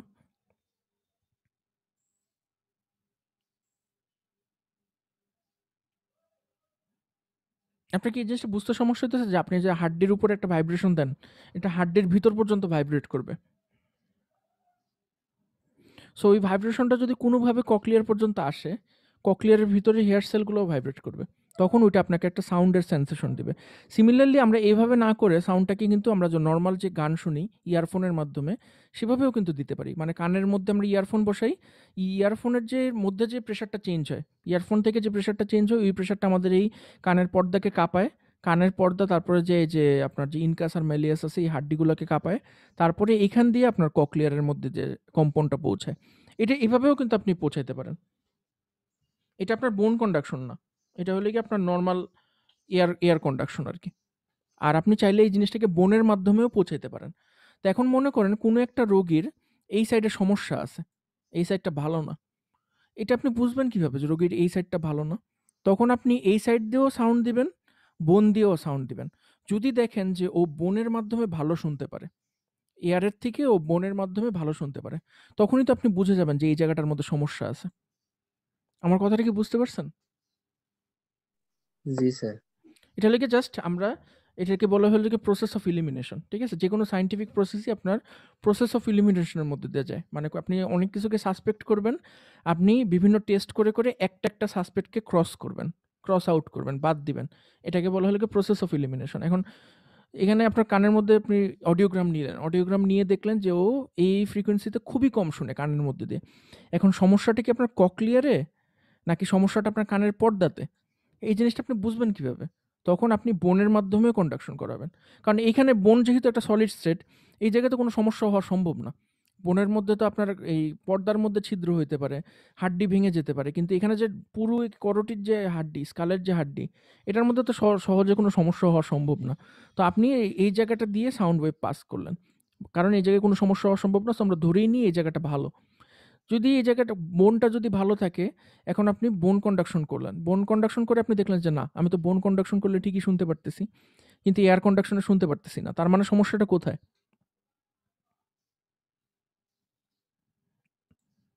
এখন তাহলে সমস্যাটা কোথায়? আপনি এয়ার স্যার কন্ডাকশনে শুনতেছেন না, কিন্তু বোন কন্ডাকশন করলে শুনতেছেন। তাহলে স্যার হচ্ছে এয়ারের আউটারের দিকে হচ্ছে প্রবলেম আছে। প্রবলেম আছে মানে এয়ারটা যেদিক দিয়ে পাস করবে সেই জায়গাটার মধ্যে সমস্যা আছে। তাই এয়ার কোন দিকটা দিয়ে পাস করতেছে? আমাদের এখানে কানের পর্দা আছে, এখানে 3টা হাড্ডি আছে, তাই না? তাহলে আমার সমস্যাটা এই জায়গায়। এখন মনে করেন আপনি বোন কন্ডাকশনেও শুনতে পারতেছেন না, এয়ার কন্ডাকশনেও শুনতে পারতেছেন না, তাহলে সমস্যাটা কোথায়?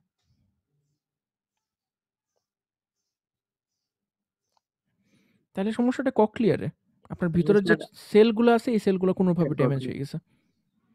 আপনারা কি প্রসেস অফ এলিমিনেশনটা বুঝতে পারছেন? কারো কোনো কোশ্চেন থাকলে জি করতে স্যার। পারেন। সো আমরা এই প্রসেস অফ এলিমিনেশন করলাম, করে আমরা বের করলাম যে না, বোন কন্ডাকশনেও সমস্যা, এয়ার কন্ডাকশনেও সমস্যা, তার মানে কানের ভিতরে যে ককলিয়ার আছে ককলিয়ারের মধ্যেই তাহলে সমস্যা। তখন আমাদেরকে বিভিন্ন ধরনের ককলিয়ার ইমপ্ল্যান্ট ইউজ করতে হয়। কারণ আপনার যদি ককলিয়ার ঠিক থাকে কিন্তু কোনোভাবে আপনি এই ভিতরের কানের পর্দাতে সমস্যা হয়েছে, তাহলে ডাক্তাররা সার্জারি করে বা আপনাকে মেডিকেশন দিয়ে হয়তো বা এটাকে ঠিক করতে পারে।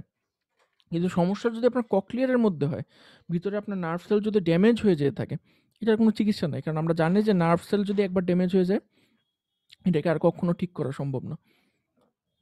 সো এই জন্য সমস্যার গুরুত্বটা আমাদেরকে ফার্স্টে অনুধাবন করতে হয়। এই জন্য আমরা বোন কন্ডাকশন করেও পরীক্ষা করি, আবার এয়ার কন্ডাকশন করেও পরীক্ষা করি। সো আপনার যদি নার্ভে সমস্যা হয়, মানে ককলিয়ারের ভিতরে যদি সমস্যা হয়, তখন আমরা ককলিয়ার ইমপ্ল্যান্ট ইউজ করি। তবে ককলিয়ার ইমপ্ল্যান্টটা এখন আপনাদের দেখানো লাগবে না, আমি দেখাবো না আর কি। ককলিয়ার ইমপ্ল্যান্ট না দেখে আমি আপনাদেরকে যে জিনিসটা দেখাবো, লাস্ট দুইটা জিনিস, সেটা হলো গিয়ে টিম্পানোমেট্রি একটা। এই টিম্পানোমেট্রিটা আপনার ইউজ করা হয় হলে গিয়ে টিম্পানোমেট্রিটা ইউজ করা হয় হলে গিয়ে যে প্রত্যেকটা যেই নির্দিষ্ট ফ্রিকোয়েন্সির যেই হেয়ার সেলগুলো ককলিয়ারের ভিতরে, এরা প্রত্যেকটা কি ঠিক আছে নাকি, এটা চেক করার জন্য ইন্ডিভিজুয়াল হেয়ার সেলগুলো ঠিক আছে নাকি এটা চেক করার জন্য যে টেস্টটা করা হয়, এই টেস্টটার নাম হলো গিয়ে টিম্পানোমেট্রি। টিম্পানোমেট্রি মানে টেকনিক্যালি এটা কোনো মানে হিয়ারিং টেস্ট না, এটা হলো কি আপনার হেয়ার সেলগুলো ঠিক আছে নাকি সেই জিনিসটার মানে যে যেটাকে বলা হলো কি এয়ার কমপ্লায়েন্স, মানে আপনার হেয়ার সেলগুলো যেই ফ্রিকোয়েন্সিতে কাজ করার কথা ওই ফ্রিকোয়েন্সিতে কাজ করার জন্য উপযুক্ত আছে নাকি, এই জিনিসটা পরীক্ষা করা হলে কি টিম্পানোমেট্রিতে। টিম্পানোমেট্রিতে কী করা হয় যে আপনার কানের ভিতরে একটা ইয়ারফোন ঢুকে খুব মানে সূক্ষ্ম একটা নিডেলের মধ্যে একটা স্পিকার থাকে এবং একটা মাইক্রোফোন থাকে।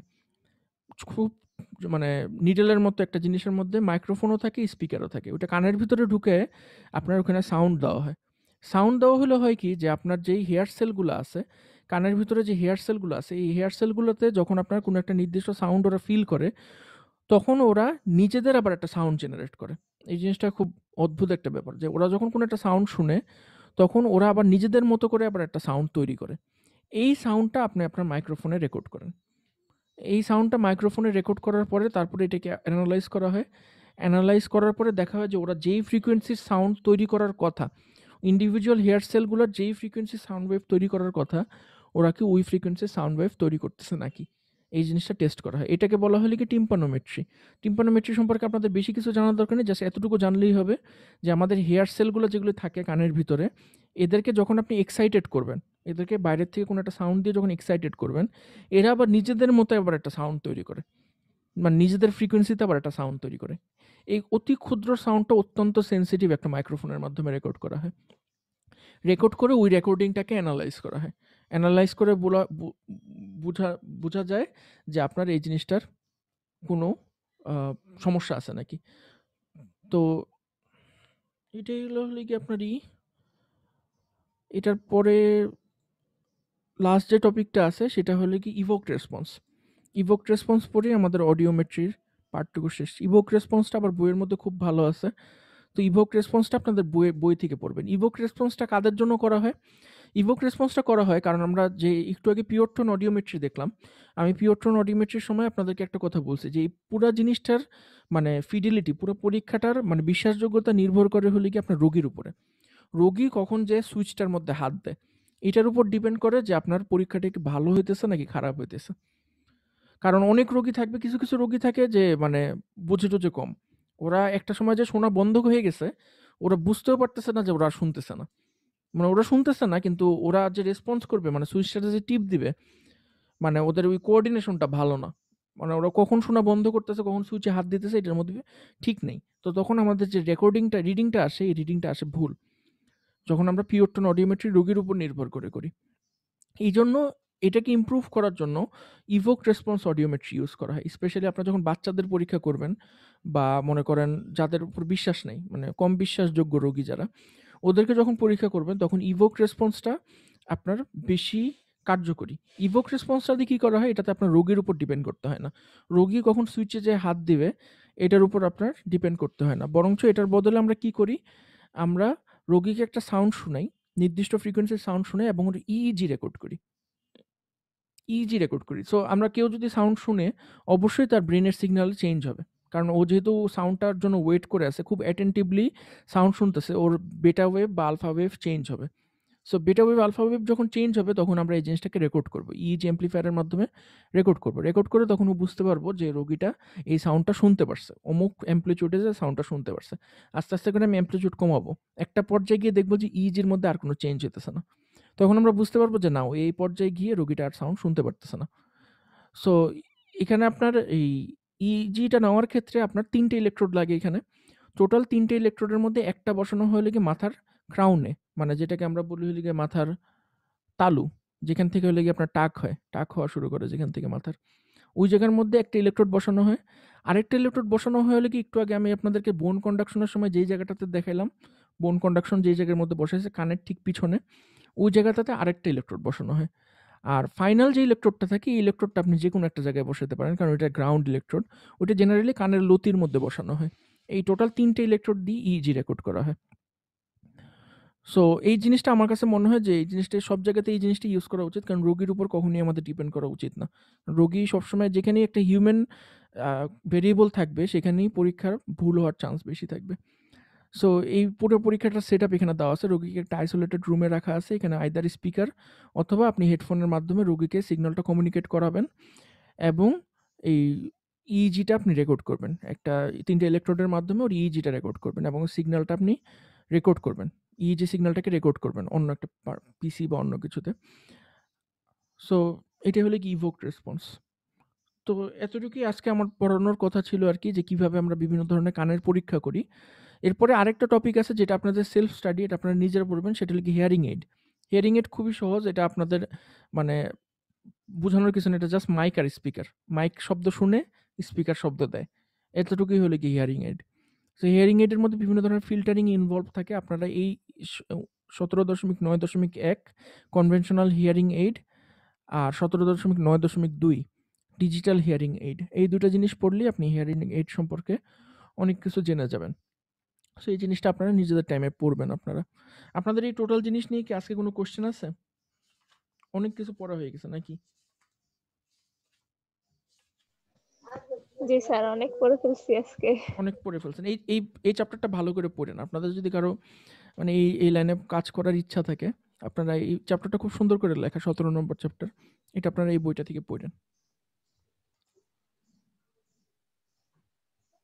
ঠিক আছে, আপনারা সবাই কি আপনাদের দিছেন, অ্যাটেন্ডেন্স দিছেন? জি স্যার।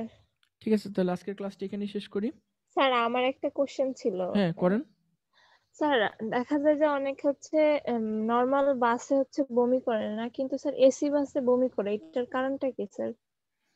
এটার সঙ্গে নিশ্চয়ই আপনার মানে ইসের কোনো সম্পর্ক আছে, মানে প্রেশারের লেভেল চেঞ্জ হয়ে যাওয়ার কোনো সম্পর্ক আছে, কারণ ঠান্ডা বাতাসের প্রেশার আর গরম বাতাসের প্রেশার মানে একরকম না, দুই জায়গার প্রেশার। সো কোনো একটা ভাবে যখন ওই বাতাসের প্রেশারটা চেঞ্জ হয়ে যায় টেম্পারেচারের কারণে, এটার সঙ্গে ওর মনে হয় ইসের সমস্যা হয়, তখন ওই ফ্লুইডের ওখানে প্রেশার যদি কমে যায় তখন ফ্লুইড এক এক প্রেশারে ডিফারেন্টভাবে ব্যবহার করা শুরু করে। তবে আমার ঠিক সঠিক কারণ জানা নেই, তবে আমার সাসপেক্ট হলে কি টেম্পারেচারের কারণে কোনোভাবে প্রেশার ভ্যারি করতেছে, এই জন্য হয়তো বা হইতে পারে। তবে এটা নিশ্চয়ই আপনার ভেস্টিবুলার অ্যাপারেটাসের সঙ্গে এটার কোনো কানেকশন অবশ্যই আছে, কারণ জেনারেলি যে কোনো ধরনের মোশন সিকনেসকে আমরা ভেস্টিবুলার অ্যাপারেটাসের দোষ হিসাবেই গণ্য করি আর কি। আমি ইন্টারনেটে একটু সার্চ করে খুঁজে দেখবো যে এসি বাসে কেন বমি হয়, এই জিনিসটা জেনে আপনাদেরকে জানাবো। জি স্যার। ঠিক আছে, আর ঠিক কারো কোনো আছে কোশ্চেন আছে? না থাকলে আজকের ক্লাস এখানেই শেষ তাহলে। জি স্যার, আসসালামু আলাইকুম।